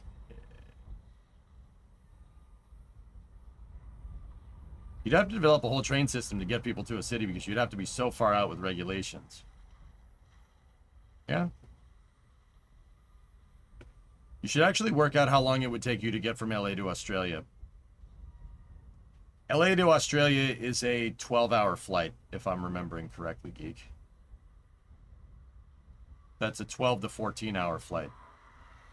I flew Boston to Tokyo once, and it was 14 hours. And I know what you're thinking. Boston to Tokyo is a lot further than LA to Sydney. Why would that take the same amount of time? Well, there's that whole oblate spheroid thing. I mean, a starship from launch to landing? A starship from launch to landing, LA to Australia, 20 minutes. 30, maybe, depending on the ballistic arc that you take.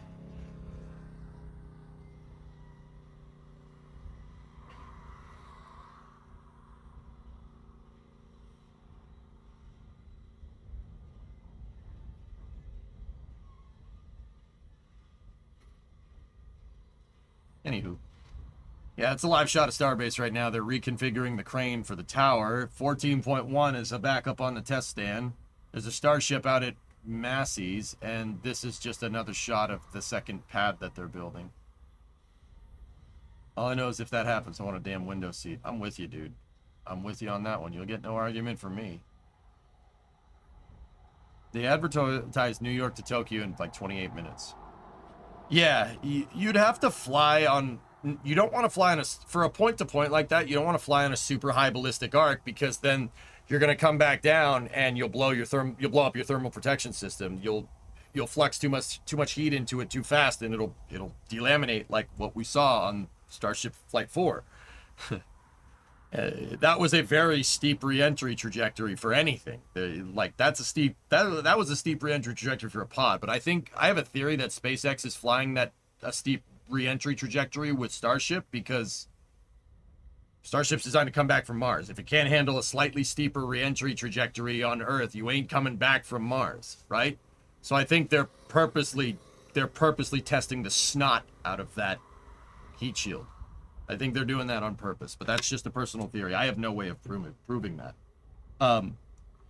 You'd want to fly on a steeper ascent, shallower apogee for a point-to-point. So it would, because of that steep, the lofted trajectory, right, with low apogee, you'd have to go up and kind of, like, you know how Falcon 9, like when it's launching Starlink, it burns radial out? You'd have to launch up and burn radial in.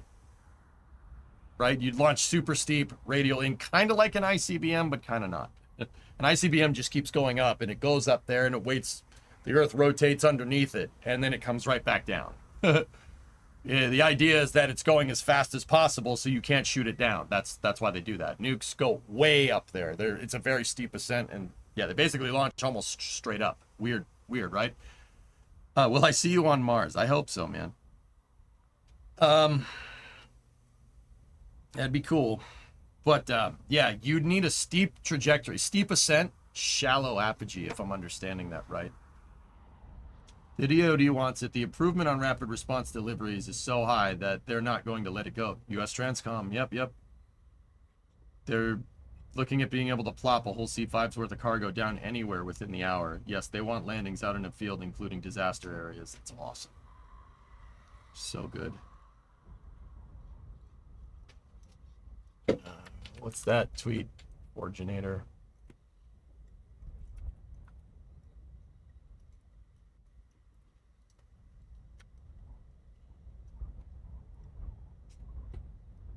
Okay. Nice. Not sure what that's in regards to, and not sure I care. All right, Duff. See you, buddy. We're in the shadow in Europe. All right, have a good night, man. Get some sleep. Look up ICBM deflected trajectory. Yeah. Hey, I haven't been around much. A little over a year, hypersonic. Okay, yeah, no problem, dude. If you had to recap the year as far as new developments and big events in the space industry really quickly. Vulcan flew for its first flight. It was awesome. Falcon 9 had a RUD, and they had to figure out what was going on with that. They fixed it in 2 weeks. And Falcon 9 launches like every 2 to 3 days. Is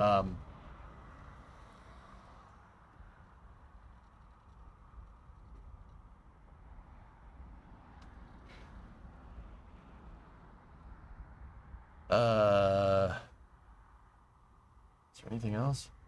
Delta IV Heavy had its last launch. Atlas V flew the SF-51 mission, which was its last mission for the U.S. Department of Defense. The only Atlas V lefts are customer payloads. Greeting from Big Springs, Nebraska. Except in Nebraska.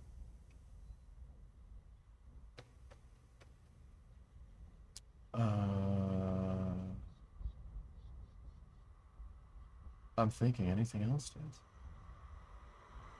I am utterly displeased with NASA leadership for canceling the Viper program, but hopefully that might come back. Also, NASA wants to get rid of the Chandra X-ray Observatory, which I also don't agree with, and they delayed the Artemis II mission to 2025, late 2025, early 2026. Yeah, NASA's been taking a lot of L's lately, and I'm not really happy with how it's being run. But I said I'd stick to more technical things. How long will Starliner fly on Atlas? Starliner's 6 operational missions are contracted on Atlas V. So the remaining 6 Starliner missions that are on contract are on Atlas V's. That's some of the remaining Atlas, all customer payloads, no DoD stuff.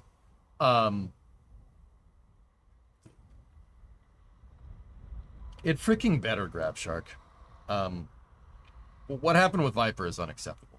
Like, that's not a good look. Thanks. Yeah, you're welcome. Don't worry about it. Yeah. I'm sure I'm forgetting a couple of things. It's been a pretty chaotic year, but we still get good news. I mean, Hypersonic, check this out. Look at this thing. SpaceX rolled out, this was actually super recent. SpaceX rolled out with the 3rd generation Raptor, so Raptor Block 3, I guess, or just Raptor 3. That's not Photoshop, that's it firing. They have drastically simplified the plumbing for ease of manufacture so they can make a lot of them. I don't even want to know what's inside of that casting right there. I mean, it's the methane turbo pump, but also, how? How the heck is it running? I don't know. It looks like it's missing pieces, man.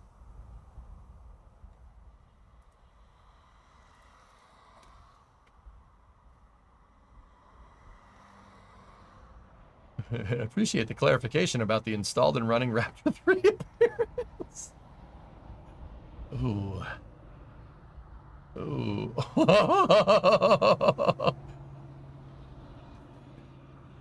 I don't have plumbing on my rocket engine. Here's the mass. Psych! I do have mass on it. Oh! Spitting super hot fire. We spitting super hot fire. Oh! The other parts are Bluetooth connected. Yeah. It's got a Bluetooth turbo pump. Yep. I'm not a rapper. Okay.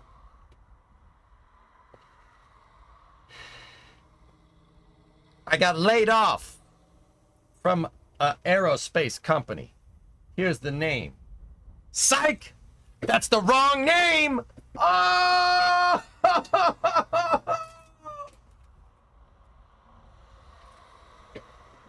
Yeah, Jared, yeah, there's really not much else to say. The glory days of the internet. The glory days of the internet and all of its cringe are still alive here at the EJSA. Yeah, dude, I rock. Yeah, no? All right. Can I get Bluetooth nitrous for your Civic? You already have it. You already have it. Just see, it's in the back. You gotta make sure the VTech kicks in, yo. Say Riz in a sentence. I just did.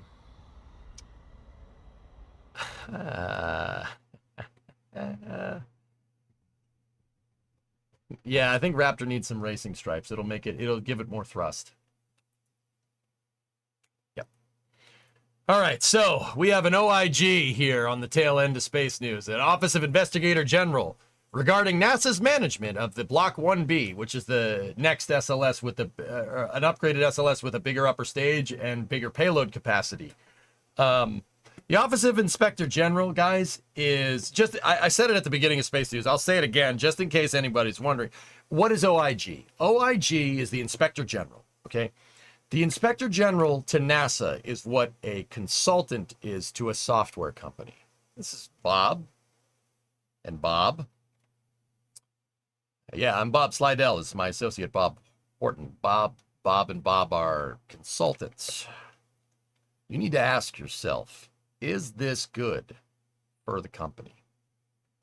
Oh, and next Friday is Hawaiian T-shirt day. So just, go ahead and wear a Hawaiian T-shirt. Yeah, hi. So the Investigator General is basically go to a NASA facility, trying to figure stuff out about, how's the management structure for SLS, right? And they go in and they talk to a bunch of people and they write it down and then they come up with a report.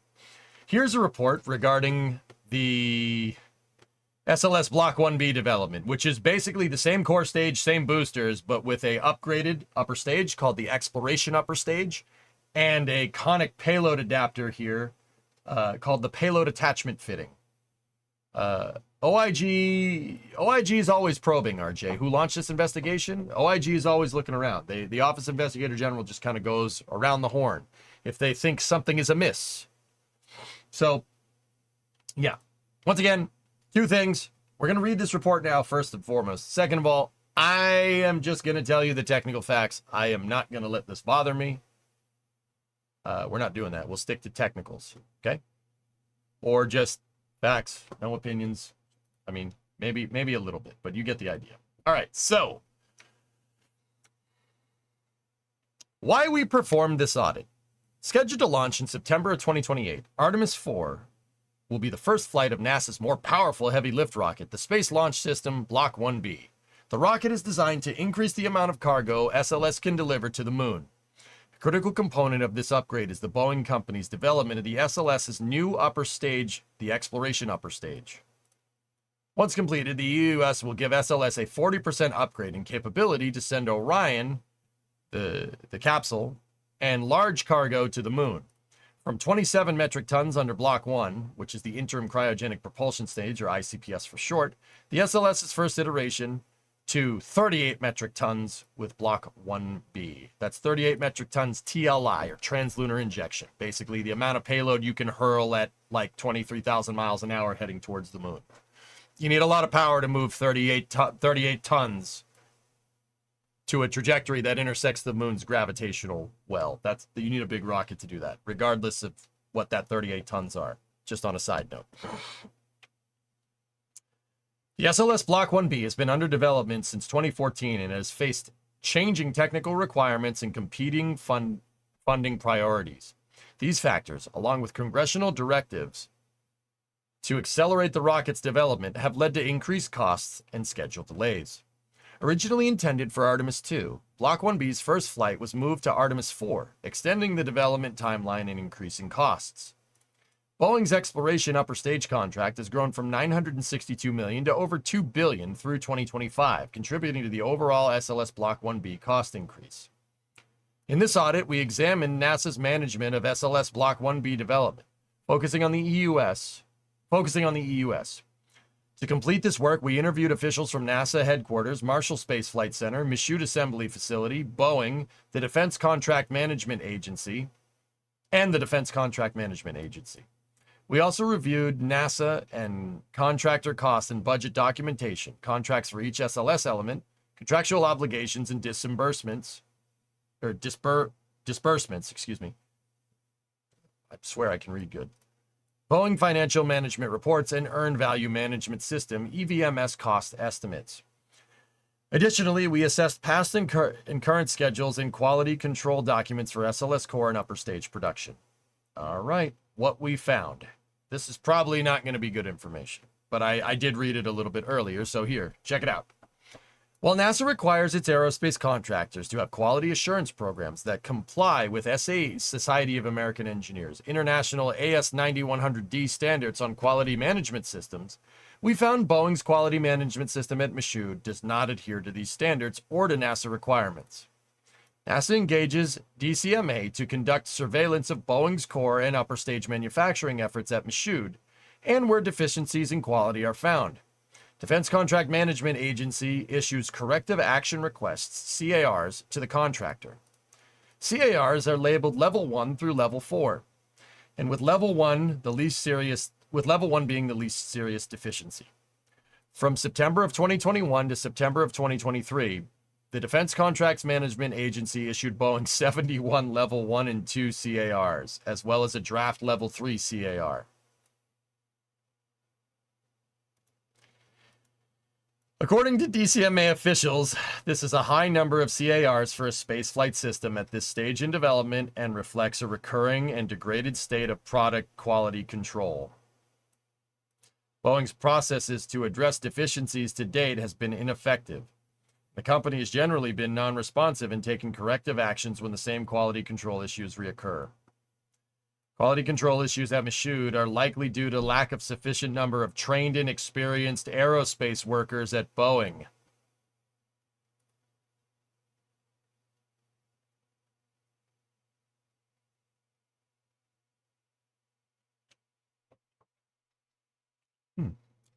All right. Okay. To mitigate these challenges, Boeing provides training and work orders to its employees. Considering the significant quality control deficiencies at Michoud, we found these efforts to be inadequate. For example, during our visit to Michoud in April of 2023, we observed a liquid oxygen fuel tank dome, a critical component of SLS Core Stage 3, segregated in pending disposition on whether and how it can be safely used going forward due to the welds that did not meet NASA specifications. According to NASA officials, the welding issues arose due to Boeing's inexperienced technicians and inadequate work order planning and supervision. The lack of a trained and qualified workforce increases the risk that Boeing will continue to manufacture parts and components that do not adhere to NASA requirements and industry standards.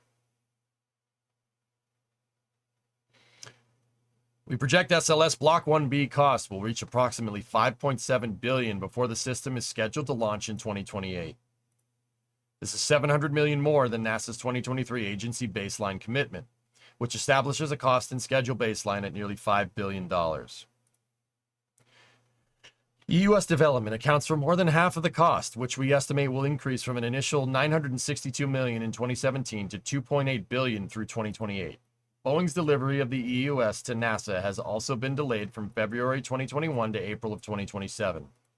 And when combined with other factors, suggests the September 2028 Artemis 4 launch date could be delayed as well.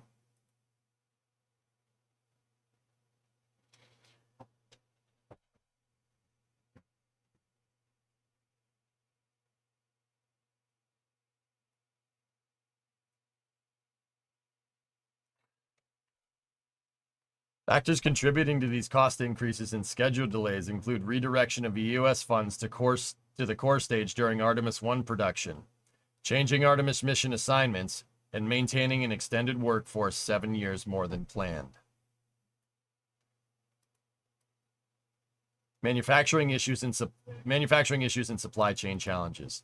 You guys remember? I said this before at the beginning of Space News, or at the beginning of the stream, excuse me, and I'll say it again. You remember when I said Europa Clipper's costs are going to balloon even though you saved money by launching it on Falcon Heavy? Your costs are going to balloon because you're keeping a workforce for way longer than what you originally projected. It's gonna overrun.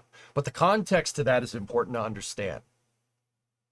Europa Clipper is supposed to fly on SLS, but they just really didn't bother telling the SLS people. Not that they could have done it either, but the mission was switched to Falcon Heavy so it actually would launch, because I understand now that a mission that's going to take 20 years is better than a mission that basically will never get off the ground.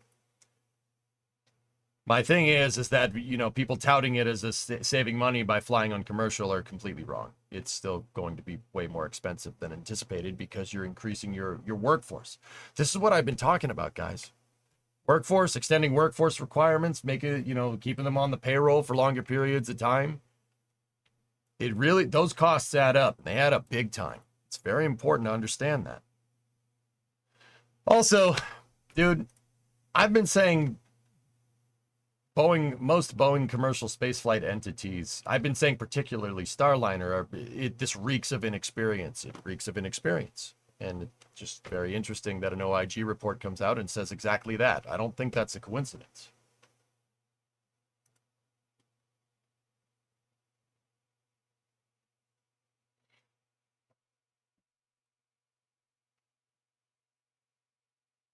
NASA delayed establishing the Block 1B agency baseline commitment until December 2023, after 10 years of development and much later in the project lifecycle than NASA's standard practice. Without a formal cost and schedule baseline at critical milestones, the agency was limited in its ability to assess adherence to budgets and timelines, and Congress and other stakeholders lacked visibility into Block 1B's increasing costs and schedule delays. Okay. Additionally, Boeing Defense, Space and Security, EVMS, used by NASA for its stages contract to measure cost and schedule progress, has been approved by the U.S. Department of Defense since 2020. The Defense Contract Management Agency has issued several Level 2 and 3 corrective action reports for the EVMS. For this EVMS, including a Level 3 CAR related to visibility into cost, schedule, and resource needs for several Boeing contracts, including stages. Disapproved, excuse me. Sorry.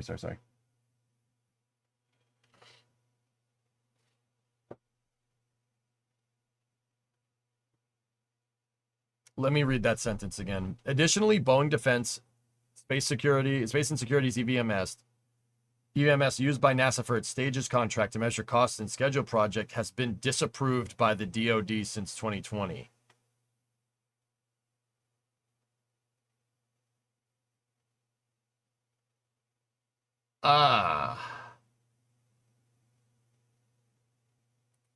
DCMA has issued several Level 2 and Level 3 CARs for the EVMS, including a Level 3 related to visibility into cost, schedule, and resource needs for several Boeing contracts, including stages.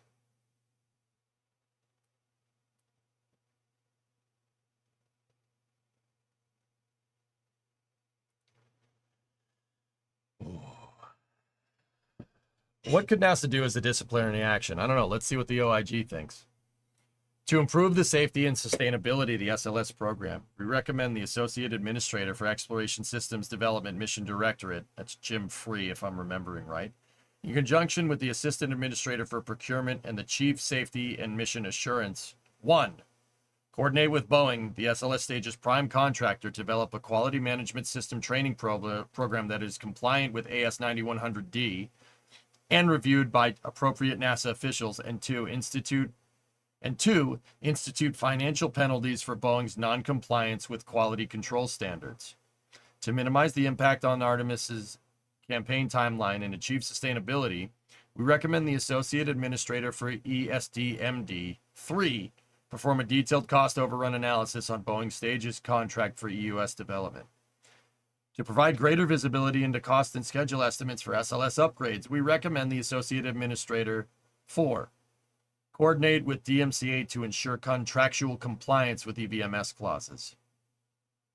We provided a draft of this report to NASA management, who concurred with 3 of 4 recommendations and described planned actions to address them. We consider the proposed actions responsive to recommendations 1, 3, and 4. The agency non-concurred with recommendation 2, and we find its proposed actions unresponsive.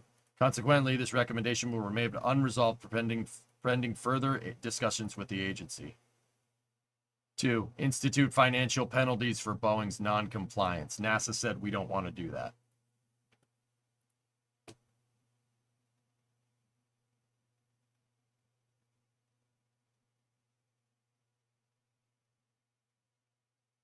Yeah, man, that's basically how that went down.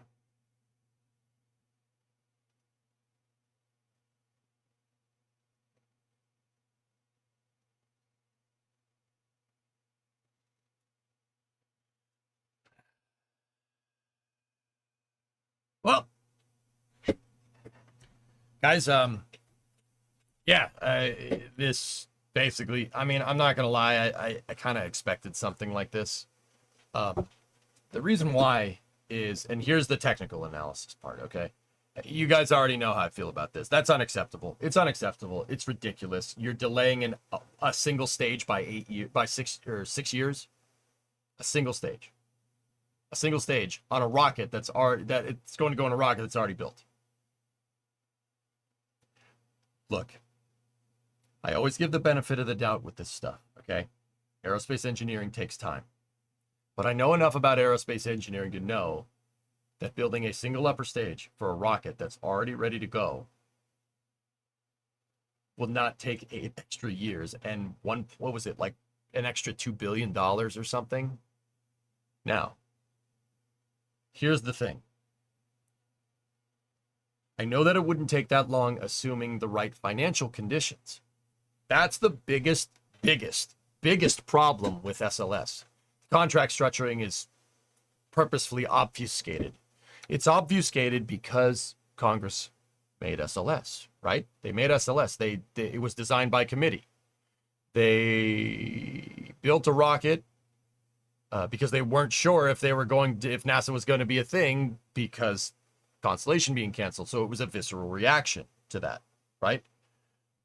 So they regulated a designed by a committee rocket, and they purposely spread all this stuff around to basically make the thing unkillable. Now they got what they wanted. I just really wish they'd given it a mission as well, but it's okay. Whatever. So the interesting thing about this, and this is the technical part. The most interesting thing about this is that they put this rocket on paper and then didn't fund it.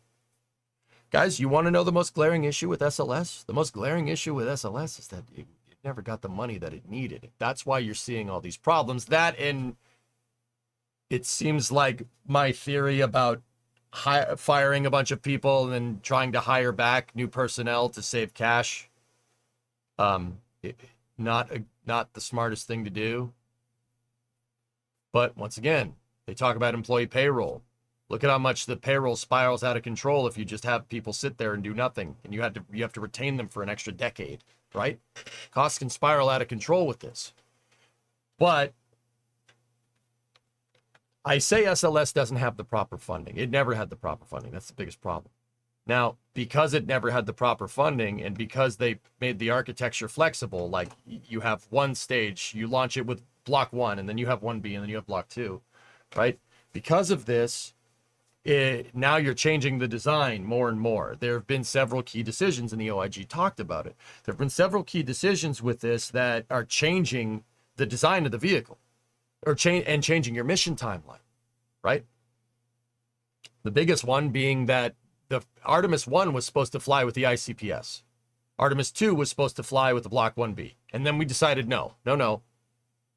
We started tooling up for the EUS, and then, no, let's not do that. Let's launch the first 3 with the ICPS, and we ordered 2 more ICPSs from ULA. It's fine, okay. But now you started ramping up on the EUS, and then they said, no, hold off. Just put all that stuff over there, and we'll do that on Artemis 4.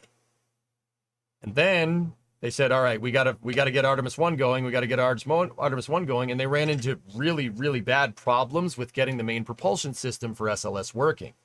The reason why is because the MPS is basically the back of a space shuttle with 4 engines shoehorned onto the back of the rocket, right? That's the part with the 4 motors, right? It's basically the back of a space shuttle. Space shuttle, not a simple vehicle, not a simple thing. That's what the MPS is. It's, like I said, it's basically a shuttle aft segment that's cylindric with 4 engines, right? Hey, Traven, 4-month resub. Thank you. And then Drunken Gamer had an 84 before that. So, because, the MPS took a lot of time, because of that, they shelved it, and now they just came back to it at the start of the 2020s, and they're wondering why the quality control sucks, because the people that were working on it, they're long gone. Quality control sucks. There's several problems. Now, here's the thing. Boeing refusing to take corrective action is very interesting to me. I'm not sure why they would do that, unless the people running the program are also inexperienced and have no idea what to do with said corrective actions. I'm willing to bet dollars to donuts that that's probably what's going on. Right? Yeah, I'm willing to bet that that's probably what's happening. Yeah. Yeah. But you got to understand that the reason why there's a lot of inexperience going around is because of the changing stakeholder expectations for SLS. SLS's stakeholder expectations have been in flux since it came on the books. We weren't really sure what it was going to do. It was supposed to do an asteroid redirect mission. And then we said, no, never mind. You know, we said, let's do an asteroid redirect mission. That's great. And then we didn't give them any money to do that. And they said, all right, never mind. We'll just go back to the moon. But here's the thing. Like I said, Congress is the one that willed this thing into existence. They wrote the rules for it. Now, you can hate them. I'd say they did it because we almost did. You know, we almost had nothing. And that would have sucked even more. I don't care what anybody says. That is billions of dollars less being spent on the spaceflight economy. Not great. However, you know, they funded this project and then they shorted it. SLS has never hit its funding goals, ever. And the critical thing to understand is that it never hit its funding goals through development. One, because the goals always changed. And two, because if we did have something on the books, never even got the money for that. Shortchanging aerospace programs, for shortchanging a budget request for a development program, you're going to run into more problems down the road, and it's going to be more expensive. Here, let me show you.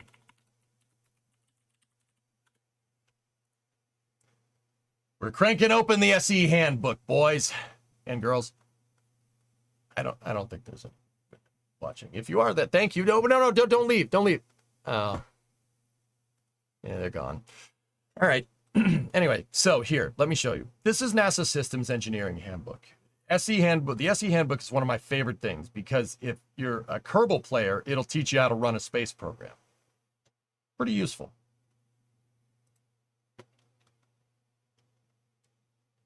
There is a particular diagram that I love showing on the stream. It's this one. Okay. So if you look over here, you have cumulative percentage life cycle cost against time. Okay. And then you have different timelines for different parts of your operations, right? So you have mission concept review, system requirements review, system definition, PDR, preliminary design review, CDR, critical design review, SIR, operational readiness, and then decommissioning and disposal readiness. The ISS is basically between here and here right now because they started decommissioning disposal readiness. Or they started decommissioning. They haven't gotten to a DRR just yet. This shows your ideal, right? This is the ideal path of funding. Programs don't start out with a lot of money. As the design gets finalized and development starts, costs start going up kind of exponentially. And then they peak basically right when you get to operational readiness. When I say peak, I mean funding, the percentage of jump. You know what I mean? Like this is a 20% increase. That's a 40% increase. That's a 20% increase again. And then it goes off at a linear rate through operations, right? This part right here is the most important part. Now, I know this is just a line, but how this would look, total percent of budget through the program, it would look like a bell curve, all right? So costs go up. And then as costs go up and costs peak at operations, basically at your ORR. That's when your program needs the most amount of money because you're turning that hump, you got over that hump from being in development to starting to do operational missions, right? That's where funding should peak. That should happen basically right before the program gets operational or right around it, right? And then from there, you're going down the back half, you're going on the downhill ride of the bell curve because operations don't cost as much as development. They really don't. Operations or concept design, development, and production testing. Operations account for 50%. The rest is everything else, right? It really depends on the operational life cycle of the mission, right? But this is how I know I know that Europa Clipper is going to end up with cost overruns because they tripled their operations. Now, why is this graph here? Why am I showing you this? Well, okay, so one, SLS did not follow this graph at all. SLS's line goes like this. It's kind of like, looks like somebody writing in cursive, almost. And the cursive line doesn't even follow this line, it goes that way. Second part of this, an important thing to understand is the cost to change design direction. So the further you get away, the further you get from your mission concept review, your system requirements review, your system definition review, and primarily your PDR, okay? Your preliminary design review, okay? The further you get away from PDR means costs balloon exponentially, cost to change design direction. During mission concept review, system requirements, system definition, preliminary design review, costs could get 3 to 6 times more expensive, but you're not spending much money, okay? You're not spending a lot of cash, right? Not spending a lot of money. This is where you're at the beginning of this bell curve, right? If you change anything, like and I'm talking like a radical system change, like, putting a different upper stage on your super heavy launch vehicle.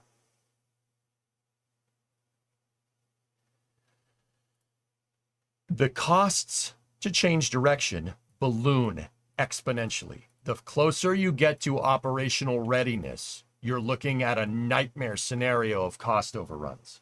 Now, think about that. This is NASA's own systems engineering man. Think about that in the context of that OIG report that you just heard. We are still changing mission design requirements past the ORR. Operational readiness review, right? SLS is operational. That's what Artemis 1 was. We are past ORR, changing design parts of the rocket, changing lander, changing missions. And we wonder, don't get me wrong, Boeing failing to respond to CARs is unacceptable. That cannot be allowed. You will get someone killed. Let brass tacks of that. That you cannot have that allowed. You have to find a way to hold their feet to the fire. You have to. If you just sit there and let them do it, someone's going to get hurt. I can think of a current example. If you really want to, if you want to play that card, I can think of a pretty damn concurrent example of why you really need to hold their feet to the fire. But also at the same time, this program was set up to fail from the start. Really was. Like, think about this. You're supposed to have the entire design of the rocket, the entire thing of what you're trying to do, figured out and done and basically solid and inalienable by the time the CDR rolls around. Yet here we are over here, past the ORR and into operations, and we're going back. Do not pass go. Do not collect $200. Because they need it to make the rocket. We're going back here. That's bad. That's real bad. You wonder why the costs are ballooning the way they are. It's because you never funded it right in the first place. Now, once again, guys, don't get me wrong. Like, I'm trying to be just straight technical. I'm trying to tell you what's going on. That's unacceptable. You can't do that. No wonder this program is failing. It has broken every single rule in that systems engineering handbook. Like every single one. It's ridiculous, right? Every single one of them. Now, that's not to say SLS isn't a bad design. It's a good rocket. Like the core stage and the boosters, that's a great foundation, but it's just that. It's a foundation. You don't sell a foundation as a finished house. Right? Ideally, in a normal world, you build the whole house and then you sell it. It's funny that it pertains to rockets too. You build the whole rocket. You don't build the house and then not include a roof and say, oh yeah, you might need to build the roof later. I'm going to give you a discount. No, that's not how this works at all. That's not how this works at all. That's really bad, right? But that's what essentially what's going on here. I've always said in the past, Congress is the one that kind of saved NASA's in-house space program. And I think that's credit where credit is due. But then Congress pretty much, after saving the space program, set it up to fail completely by not giving them the development money that they needed. If you go back and you look, when SLS came on the books, 2014, 2015, when SLS was actually in the concept and design and development phase, when they were actually like right here, when they were in this phase, Congress flatlined them and they were overfunded. If you look at the MCR, SSR, or SRR, SDR, and PDR for SLS, for the core stage and the boosters, they were actually done way ahead of schedule because they were overfunded. Well, guess what, guys? Overfunding is just as bad as underfunding, right? And then when the time came around, to actually start making stuff and really start development and start figuring out the mission profile, they started climbing up the bell curve, and that flat funding, they went way past it. And the program's been underperforming since. We were supposed to get an SLS core flying in 2017. You remember that? Now, once again, I'm not going to sit here and say Boeing isn't partially at fault here. Really, I don't think that's, no. When the Department of Defense says you're not doing this right, when the government is the one that says you're not doing it correctly, like this is not up to quality standards, you should probably take a good long look in the mirror about how you go and do things. But once again, I don't think the people involved know anything about this. I think there's tremendous inexperience because they've shuffled stuff around. The funding, it always goes back to the funding. The funding wasn't right in the first place. So, retaining technical expertise when you don't have the money to develop a rocket that you just don't have the money nor time to, on top of, yeah, of course it's going to create a fragmented mess. Don't get me wrong. That is a lot of that is on Boeing, but not everything is on Boeing. It's on NASA and Congress to not address this issue. And frankly, and that's what the OIG said, right? And frankly, the further we get away from that, the further we get into this cycle, the more expensive it's going to be to fix this mess. It's bad. It's not good. That's an objective fact, not your opinion. You're good. All right, cool. It's not good. This is not good. Bad, very bad. SLS contract structuring is a mess. There are programs the contracts are spread out so ridiculous that they're obfuscated, so it's impossible to discern costs about anything. And on top of that, it's underfunded. You got a perfect storm of not bureaucracy, but you got a perfect storm of complacency, I'll say. I think that's the right way to say it. It's the perfect storm. The technicians and the engineers there's no deadline to get any of this done. So there's nothing for the technicians, engineers, even management to scale to. So management is just going to say, whatever, we'll just ride the gravy train, right? Because it's more money. The technicians and engineers say, I'm not doing anything, I'm leaving. Or they just sit there and collect the paycheck, in which case, 8 years down the road, hey, what was I doing 8 years ago? I don't remember. I'll give you a hint what I was doing 8 years ago. I was sitting in this stupid chair saying the same freaking thing. So, not wrong. Am I wrong? I'm not wrong. Am I wrong, bro? I ain't wrong. So, yeah, if you want to read about this to kind of put some context to these OIG reports, perfect storm of mismanagement. That's a good way to say that, BP. That's what's going on. You look, man, I know that the thing to do right now is to bark up Boeing's tree and say, ha, you guys suck. That's the hip and trendy thing to do. I'm trying to be a little bit more careful with my words. I'm not running cover for Boeing. They need to pull their head out of their tail. This is unacceptable when it comes to SLS and the mismanagement that's going on. I'm not even sure the management at Boeing knows how to fix these problems because they're not responding to corrective actions. They're just like, all right, yeah, this is a corrective action. Yeah, this is great. What do you want me to do with this? Do what it says. Nah, I don't know what any of this means. Whatever. That's not acceptable. It is not acceptable, but it is not entirely on them. All right, it's not all their fault. NASA has the SLS program has been going for 10 years now, and we've had one launch in 10 years. That is worse than the shuttle program. Like way worse. At least with the shuttle program, you had missions, and you would have had missions coming. STS-1 launched in 1981, April 1981. Then STS-2 was in 1982. STS-3 and 4 were in 1983. Like, you saw the missions start to ramp, right? It's worse. It's worse. No good. Wait, I was here 8 years ago as well, and I was saying the same thing. Except then it was Constellation. No, Constellation went out from the NASA Authorization Act of 2010, toothless, and SLS, and then NASA did fired all their technical expertise. I don't know what happened to all those guys. And then promptly said, we're going to build a shuttle-derived launch vehicle because it'll be less expensive. We want to build a shuttle-derived launch vehicle because we're going to retain our technical expertise. What?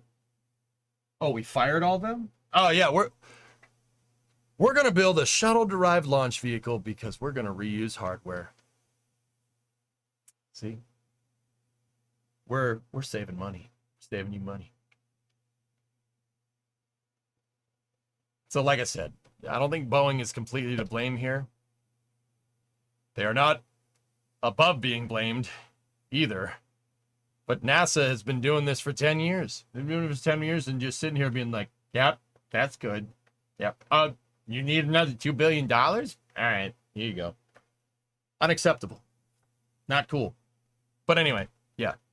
That's the OIG report. We knew it wasn't great. But, hey, we made it through, and I'm actually not mad. I'm going to get mad about it. I could have told you this yesterday before the report came out, So SLS is literally a jobs program. Yeah, of course, if you want to call it that, sure. Ellisers, yeah, we looked at that already. From Dave Limp. Dave Limp. That guy's cool. Yeah, RJ, every NASA program is. Every NASA program is a jobs program. My argument has always been, well, what's the difference between SLS and the Apollo program? Deadlines. If you give the whole system a datum, a hard deadline to get it done, and challenge people to do it, we choose to go to the moon to serve and organize and measure the best of our skills. Right? That arguably has been the only time, or beat the Russians. I mean, pick your stakeholder expectation, right? That giving a deadline, giving something for the whole program to anchor to usually fixes this problem. But we've not done that since the Apollo program. But you can't say that the Apollo program wasn't a 400,000 strong jobs program. Of course it is. What's the difference? Results. Results are the difference from the deadline, right? That's the difference. So, yeah, not mad, just disappointing. Yeah, Billy, I'm explaining to you guys what's going on. After this whole fiasco went down with Starliner and everything, I refuse to let this bother me anymore. I don't like where I went, saying like, oh, this guy's an idiot, Eric Berger's an idiot. I'm not doing that anymore. Let him do his thing. It's not healthy. It's not healthy, man. It's not healthy. I'm passionate about this stuff. You guys know that. I don't need to prove anything to you. Do I? Maybe we'll do it on the Flame Trench. I don't know. I want to get back to explaining technical things. And I want to get back to putting context on these situations. Because, somebody that doesn't know a lot about the space program, if they are a spaceflight fan and they read that OIG report, they're going to look at it and be like, I don't know what any of this means, but these numbers are ridiculous. Putting context to those numbers is important to understand. It's important to understand how we got into this position in order to fix it. Louis, you guys can if you want. I'm not doing that. I don't want it, dude.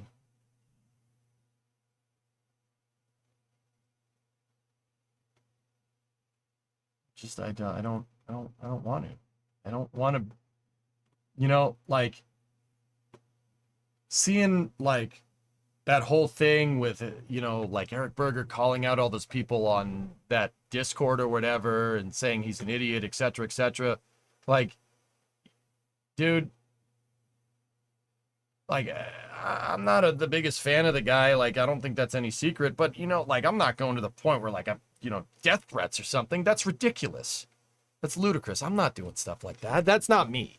That's not who I am. I'm not doing that. I'm, the way I see it is that it would only be a matter of time, right? It'd only be a matter of time until it got to that point, and then I'm arguing with another spaceflight journalist on Twitter. I'm not, I saw that road. I'm not going down that road. I'm not doing that. No, absolutely not.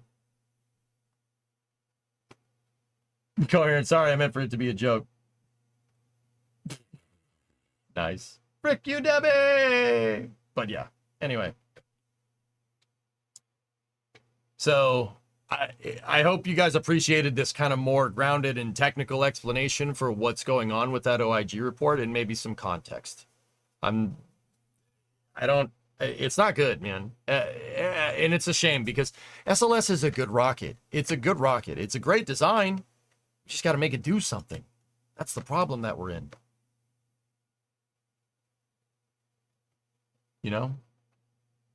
Boeing continues to disappoint. Like I said, Synerd, it's inexperience, dude.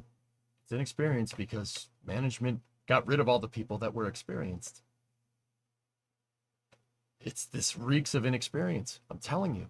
That's what it does. It reeks of it. Felt a lot more calm and collected with this. Yeah, Beefy, I need to get back to form. I didn't really like where I was going with my analysis with space news since I started doing it again. I don't like it. I didn't feel good. Just sitting here yelling, saying this report is an idiot, that report is an idiot, and I'm not. I don't feel good after I do that. I'm not doing that no more. No. We'll stick to technical stuff like we always have. Traditionally, it is a tradition. We'll stick to that stuff and have a good time and learn about space. That's where that ends. Like I said, I caught a glimpse down that road. I don't want to go down that road. I don't want it to devolve to the point where I'm one of those crazy people on Twitter that's just arguing with people about everything all the time. I saw myself getting caught up in it, and I'm not doing that. We're not doing it. No, frick that path. I'm not going over there. That place smells. It smells bad. With long drink. Yeah, baby. There have been a lot of space failure problems recently. With all the success we've had in space, sometimes we forget we learn in space from mistakes to a degree. Yeah, Coherent, for sure. Yeah.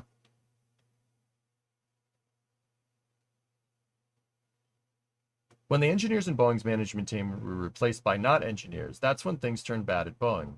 It just took a long time to show. Yep. Bloated middle management. Not enough technical expertise. Yeah, it's just a bunch of finance bros. It's literally, what's really funny, Synerd? You know that that like stat that gets thrown around that's like 90% of men think they could land a plane if they were a passenger and something happened to the pilot. Oh yeah, I can land this plane. It's ironic because you got a bunch of finance bros and business development people proverbially saying that, oh yeah, we can make these planes. Yeah, how hard can it be, bro? Like, that's exactly what's going on. I totally could. What's your point? No, weather guy, I could land the plane. I don't know if you could. I could land. I'm in that 90%. I could land. I could land the plane. You couldn't land the plane. I'm going to land that plane. Hey, if the landing gear malfunctions, that's not my department, okay? All right. Wall Street Bets got a hold of Boeing. I mean, that's really what's going on. You can't even land Dart. Hey, the landing gear was not my, that's not my department, dude. They said land the plane. I landed it. It just landed in pieces, okay? I survived. Jeb didn't, whatever. It ain't mutually exclusive. Shh. I can land that plane by cutting costs. Yeah, man. Yeah, we always saw we've seen the fruits of that labor. Whoops. Yeah, Manfu, I think that The McDonnell Douglas merger was catastrophically bad for Boeing, and then I think the nail in the cross, and it's been the nail in the nail through the cross is moving the headquarters out of Seattle. That was the problem. That was the real just death blow. You know what I mean? It's on the ground, isn't it? It's a matter of how. Yeah, it's on the ground, man. Hey, I walked away from the landing. Any landing you can walk away from. If the door of the plane falls off, it's not my department. Hey, those pilots landed that plane that the door fell off, Laz. All right? They did. They did not land the plane. Just saying. You see this behavior? You know, we're making a joke, but this behavior is actually going on. It's unacceptable. The new CEO for Boeing is back in Seattle. Actually, yeah, Jarrus, the new guy that they brought in is a mechanical engineer. He's an engineer, so he hasn't done engineering in a little while, but he's been running he ran Rockwell Collins for a little bit, so we'll see what happens. A great landing is one where you can reuse Jeb after. Hey, I can land that plane or something. Or something. Launchpad McQuack never landed a plane in his life, and he was a damn fine pilot. Yeah, see, his name's Launchpad. It's amazing. Well, Manfu, that's really what Boeing needs at this point, dude. A ground up audit. You gotta, yeah. I mean, that's with Boeing Commercial Airlines. Like the space program is, I don't necessarily think the people that work on Boeing space stuff are like, you know, finance bros or anything. I think the technicians there want to be there and they want to work on rockets. The problem is that they're inexperienced. So it's going to take time. It's going to take time for them to get up to speed. And that's part of the reason why SpaceX has been so successful, because their rapid iterative design is the best teacher. For training and retaining a technical base. It's the best teacher ever. Dude, I'm telling you, take it from somebody in Kerbal that had their project blow up in their face with a bunch of people watching. That is the best teacher. You won't make that mistake again. It's like that, what show was it? That show that it was an 80s sitcom, and there's a baby like crawling around in the living room, and the dad's sitting there reading the paper, and the baby has like sticking their hand into the outlet, and the mother's like, "Oh God, no!" And he's like, "Hold on a second. Go ahead. Stick your hand in the outlet." Yeah, I bet you won't do that again. All right, give me a cigarette. You know, like Titus, there you go. Yeah, bet you won't do that again. Yeah. That about sums up my childhood, except I did it again. Okay.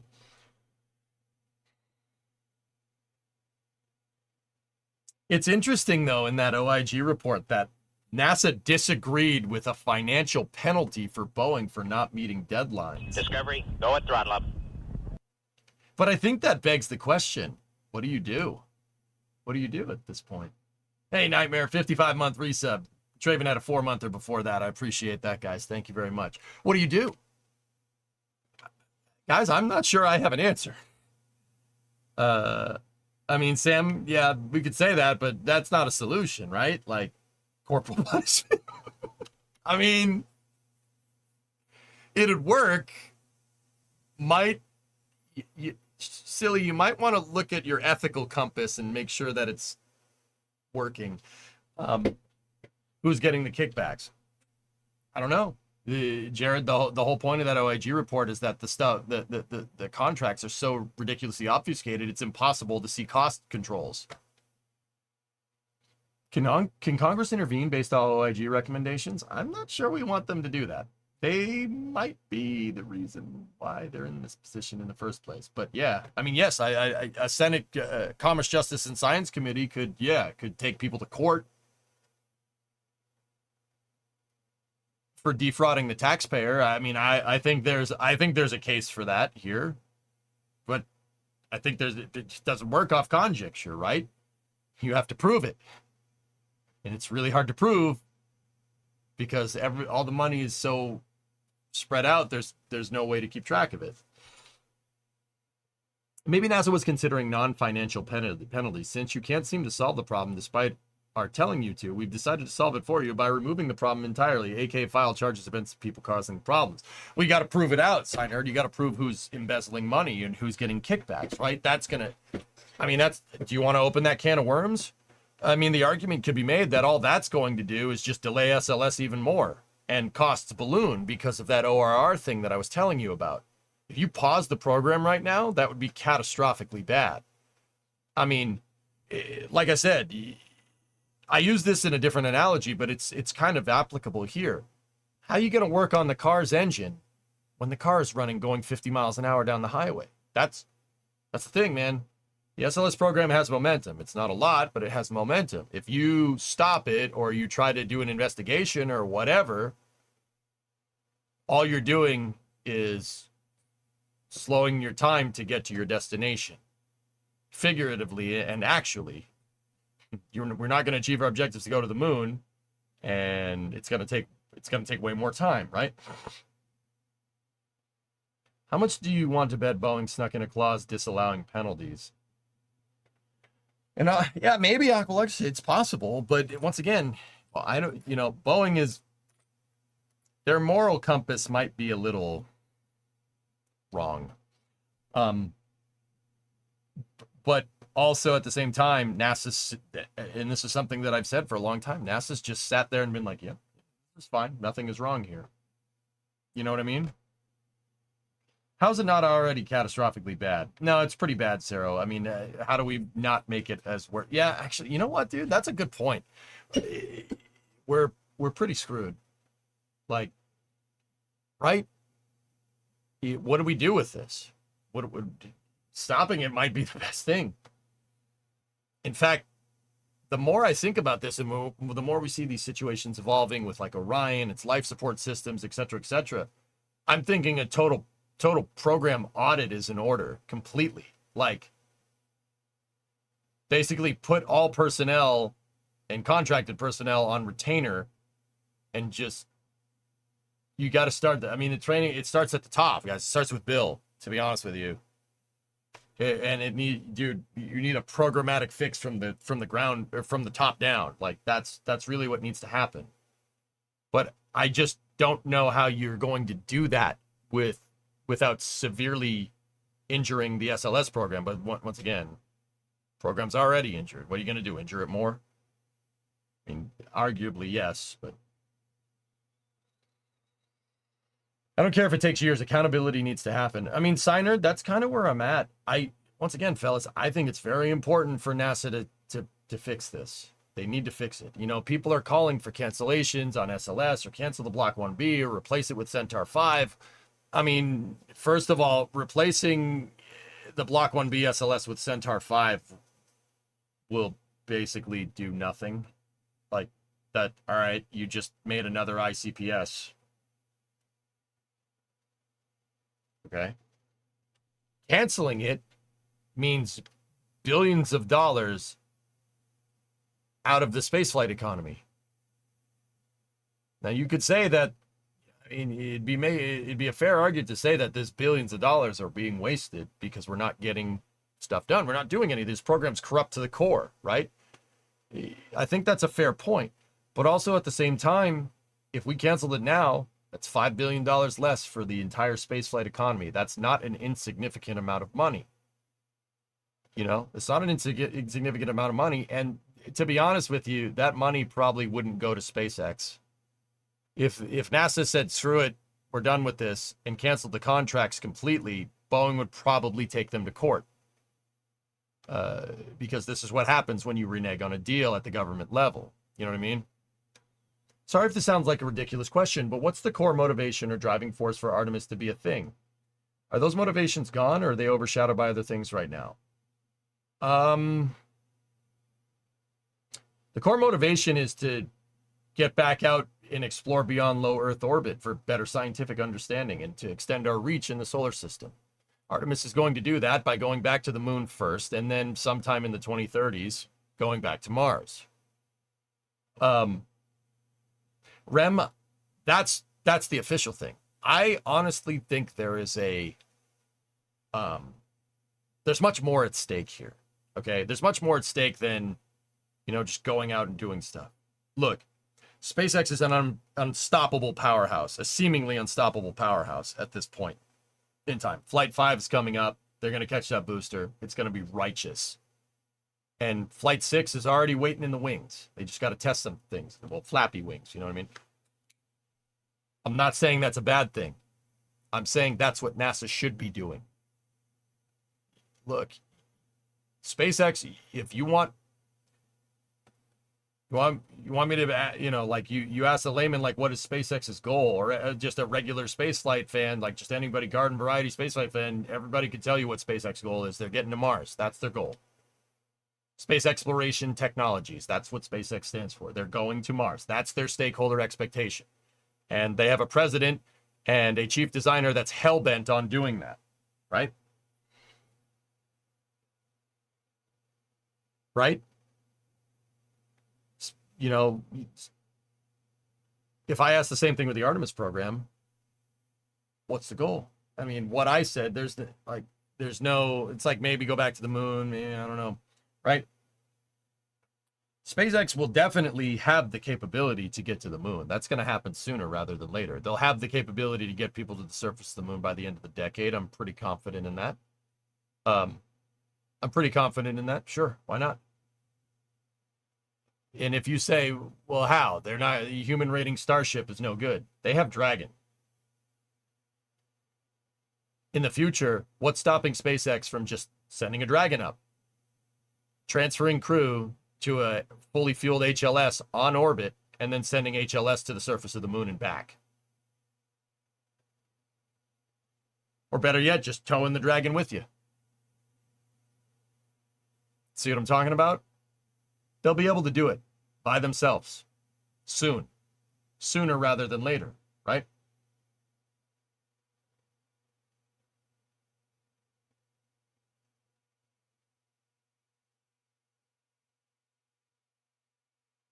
Yeah, Jim started to fix things, Sam. Yeah, he started to fix things, and then we went back to whatever we had before that.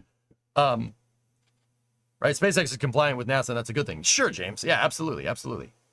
Boeing has criminal tendencies. I don't think it's criminal tendencies. I think it's monetary tendencies, but, same thing, I guess. So my point is that eventually corporations' capability will supersede NASA's capability. And I think when that happens, that's an extraordinarily bad thing. I don't think that a corporation being the sole way to get to the surface of another celestial body, albeit Mars, the Moon, Ceres, Pluto, whatever, is a good idea. I don't think that's smart.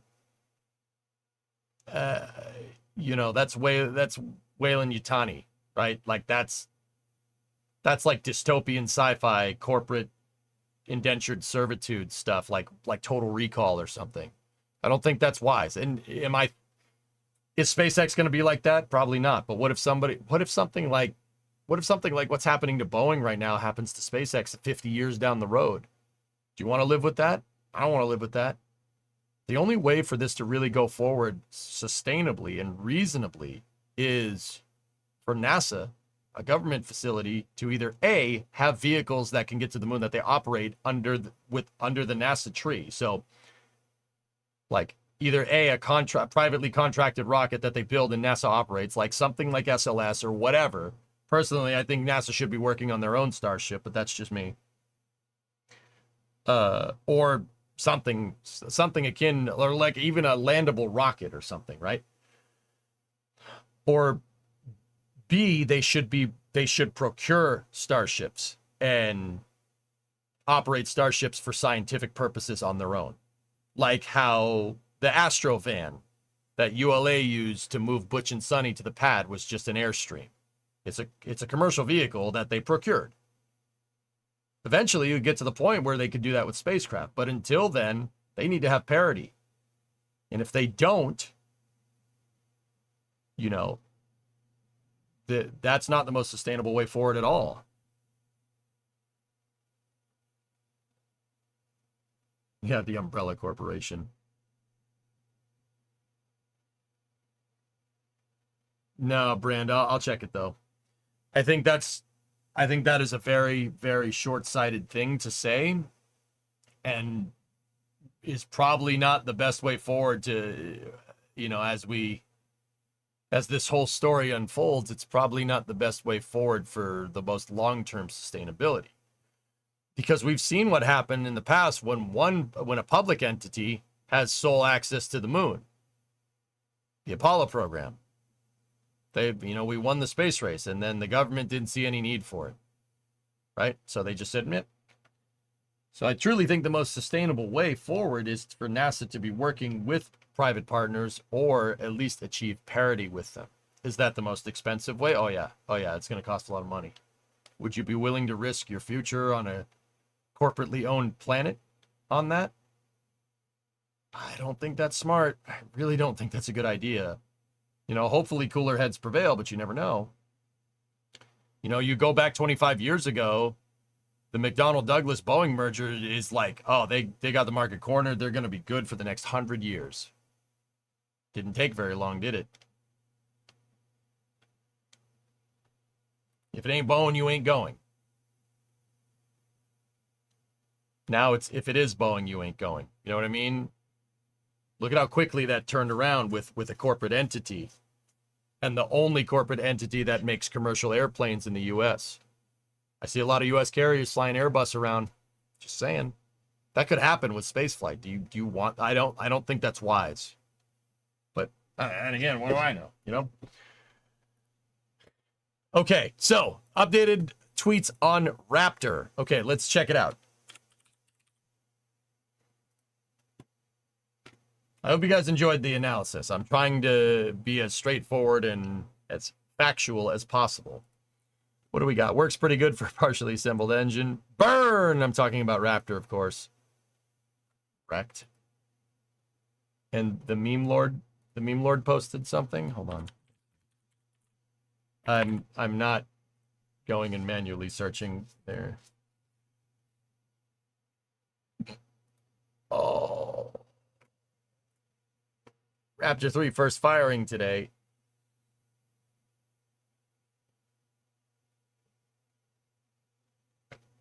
Ooh. S-Master, it's workers and resources. That's what we're going to tee in for after hours here in a second. Ice. Yeah, there's a little bit of cryogenic ice.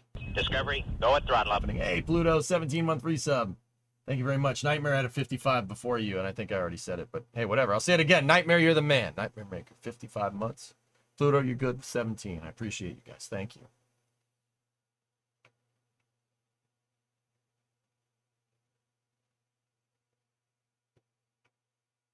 Sadly, I don't see how this doesn't end with Tori needing to take a break from social media.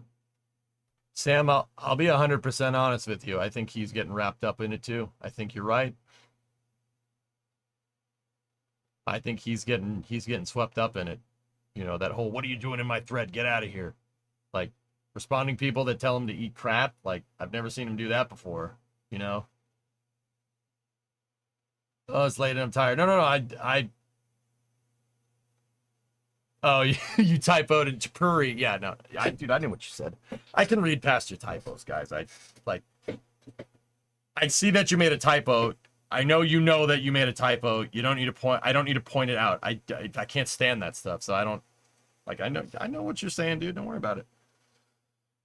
I think he's getting a little caught up in it, dude. I don't blame him. So the same thing happened to me. Not that I'm on his level in any way, shape, or form. That guy is superior to me in pretty much every facet. This year's particular context seems to be getting to people. Yeah. I realized it. I realized it yesterday. I let it get to me without even thinking about it. I mean, look at it. I was like, he's an idiot. Eric Berger's a moron.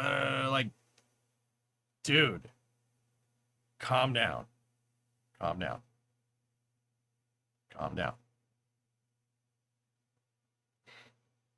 All right, let's get back to scratch, dude. I said took a long look in the mirror, and I'm like, last night I was sitting there on my couch just going, I'm such an idiot. I'm such an idiot. I'm such an idiot. Oh my god.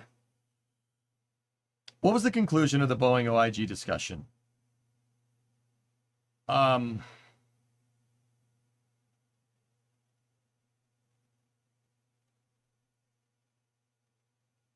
Yeah, Hellfish, it wasn't anything that I wasn't expecting. The EUS contract is a freaking mess because it's a mess because designed by committee.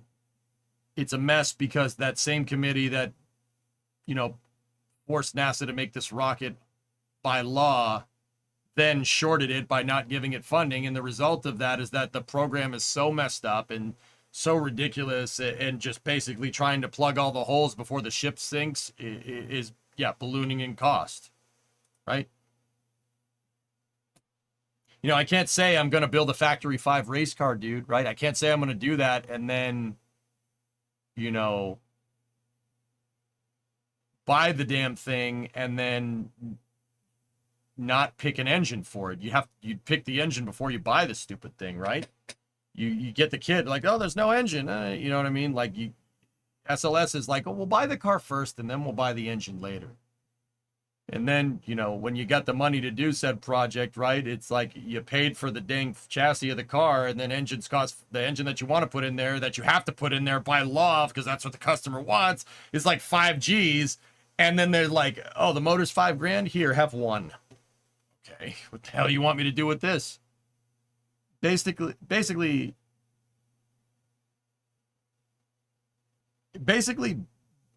Boeing is a lot to blame. The OIG report specifically cited worker inexperience and technician inexperience.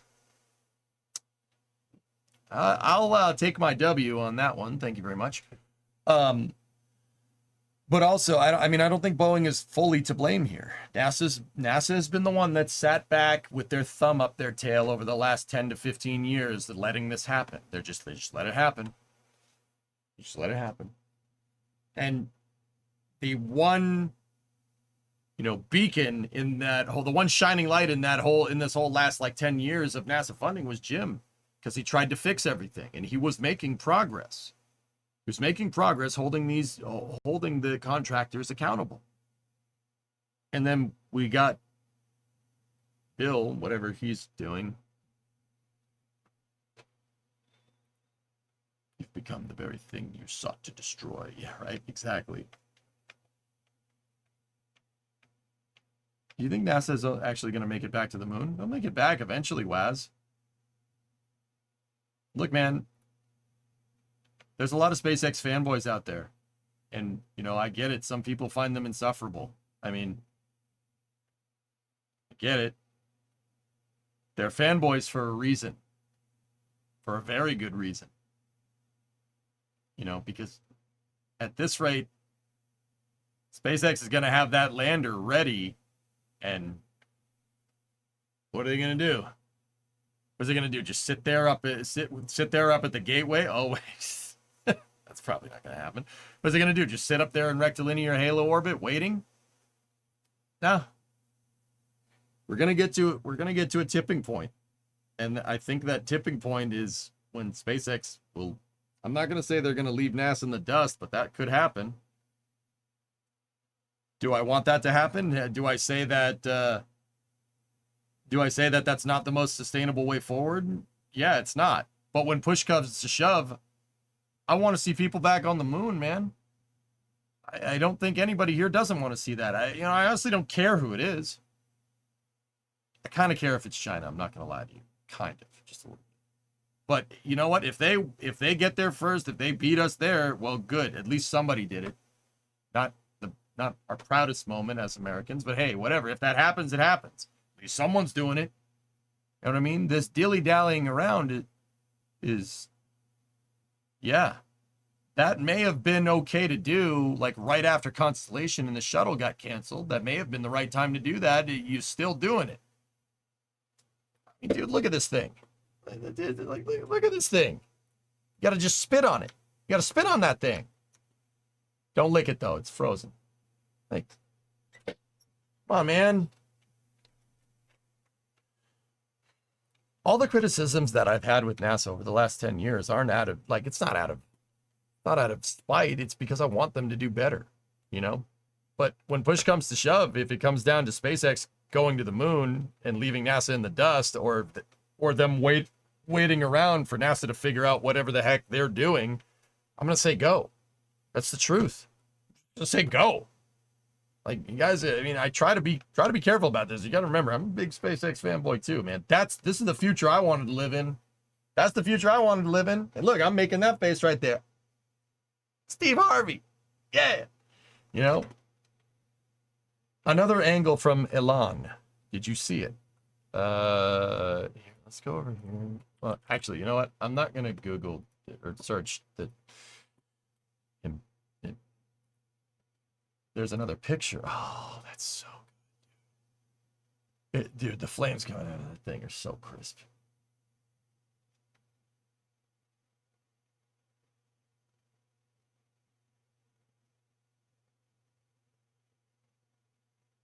Yeah, that's Kamarov, Sean. Yeah. Kamarov. What happens when you rush spacecraft design?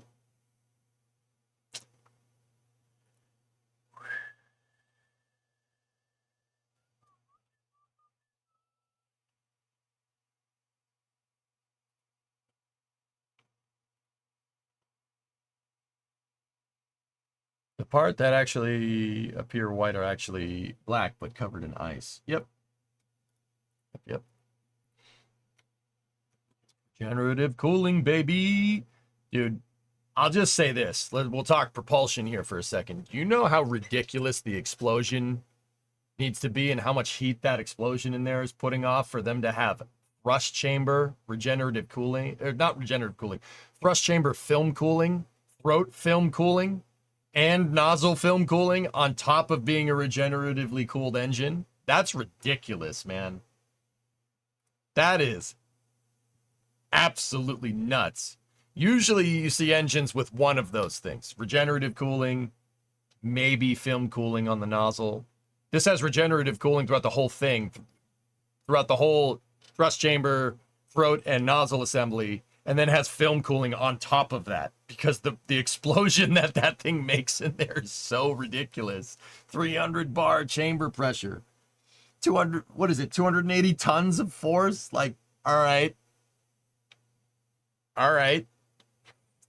Okay, sure.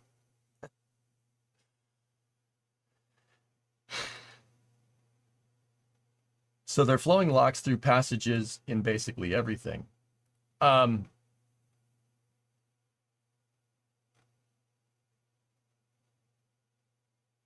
think it's locks. No, it's methane. Methane would be what you'd use to film cool. You film cool with fuel. You don't film cool with oxidizer. That's, yeah, no. Maybe locks for the regenerative cooling and methane for the film cooling. Maybe. I don't know. I'd have to go look. I don't know off the top of my head. 4351 PSI, all systems. 300 bar chamber pressure. Dude, it's magic. It's magic. Like, magical. That's so screwed up. It's so messed up, dude. Freaking magical. It's crazy. That motor is an anomaly. I said it once, I'll say it again, dude. The Apollo engineers, Von Braun wishes he had that motor.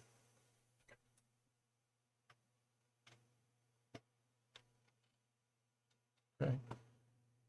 You wish you had this engine.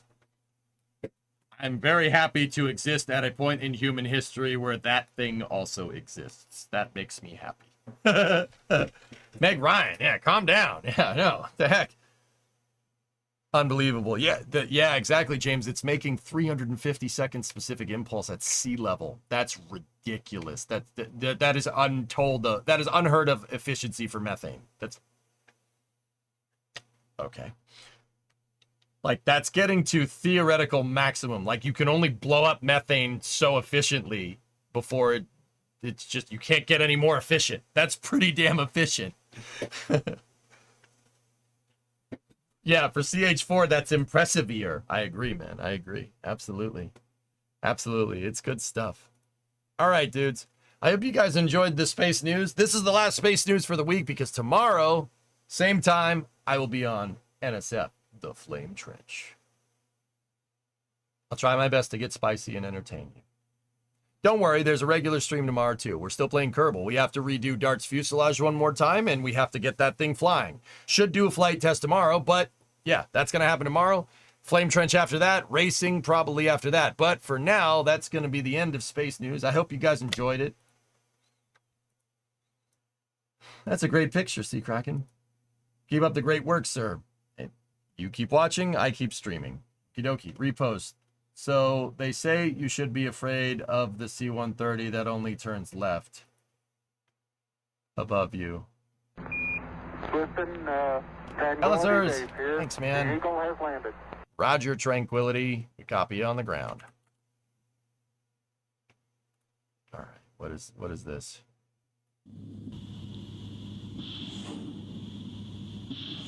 What?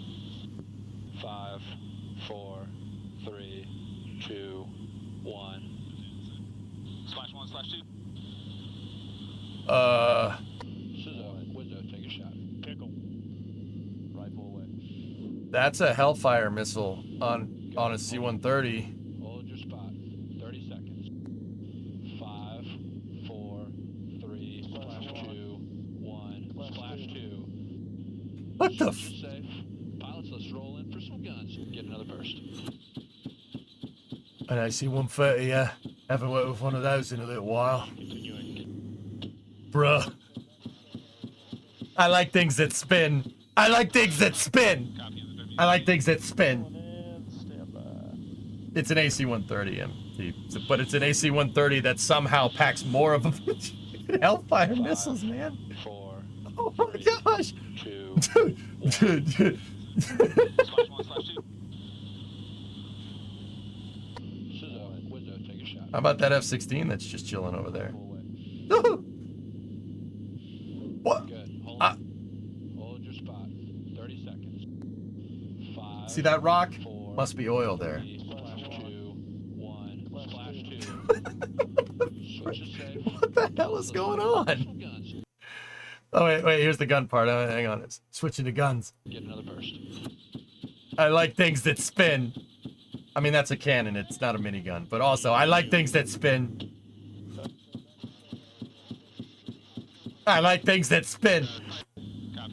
All right, cool. I like things that spin. Why are they shooting that island? Target practice, dude. Target practice.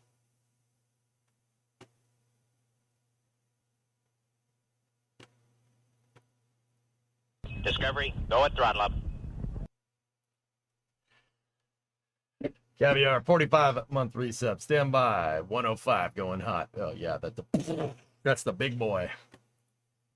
Also, they fired AC-130 guns at a ship during SyncX. Cool. Did you see the new pylon for the Block 1B? We just got finished looking through it. Oh, yeah, there's the... Nice. Very good.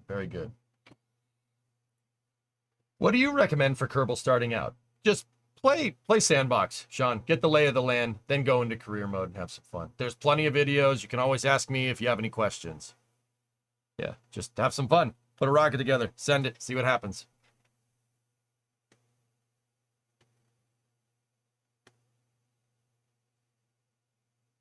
Oh, you're talking about the bomber, not Block 1B.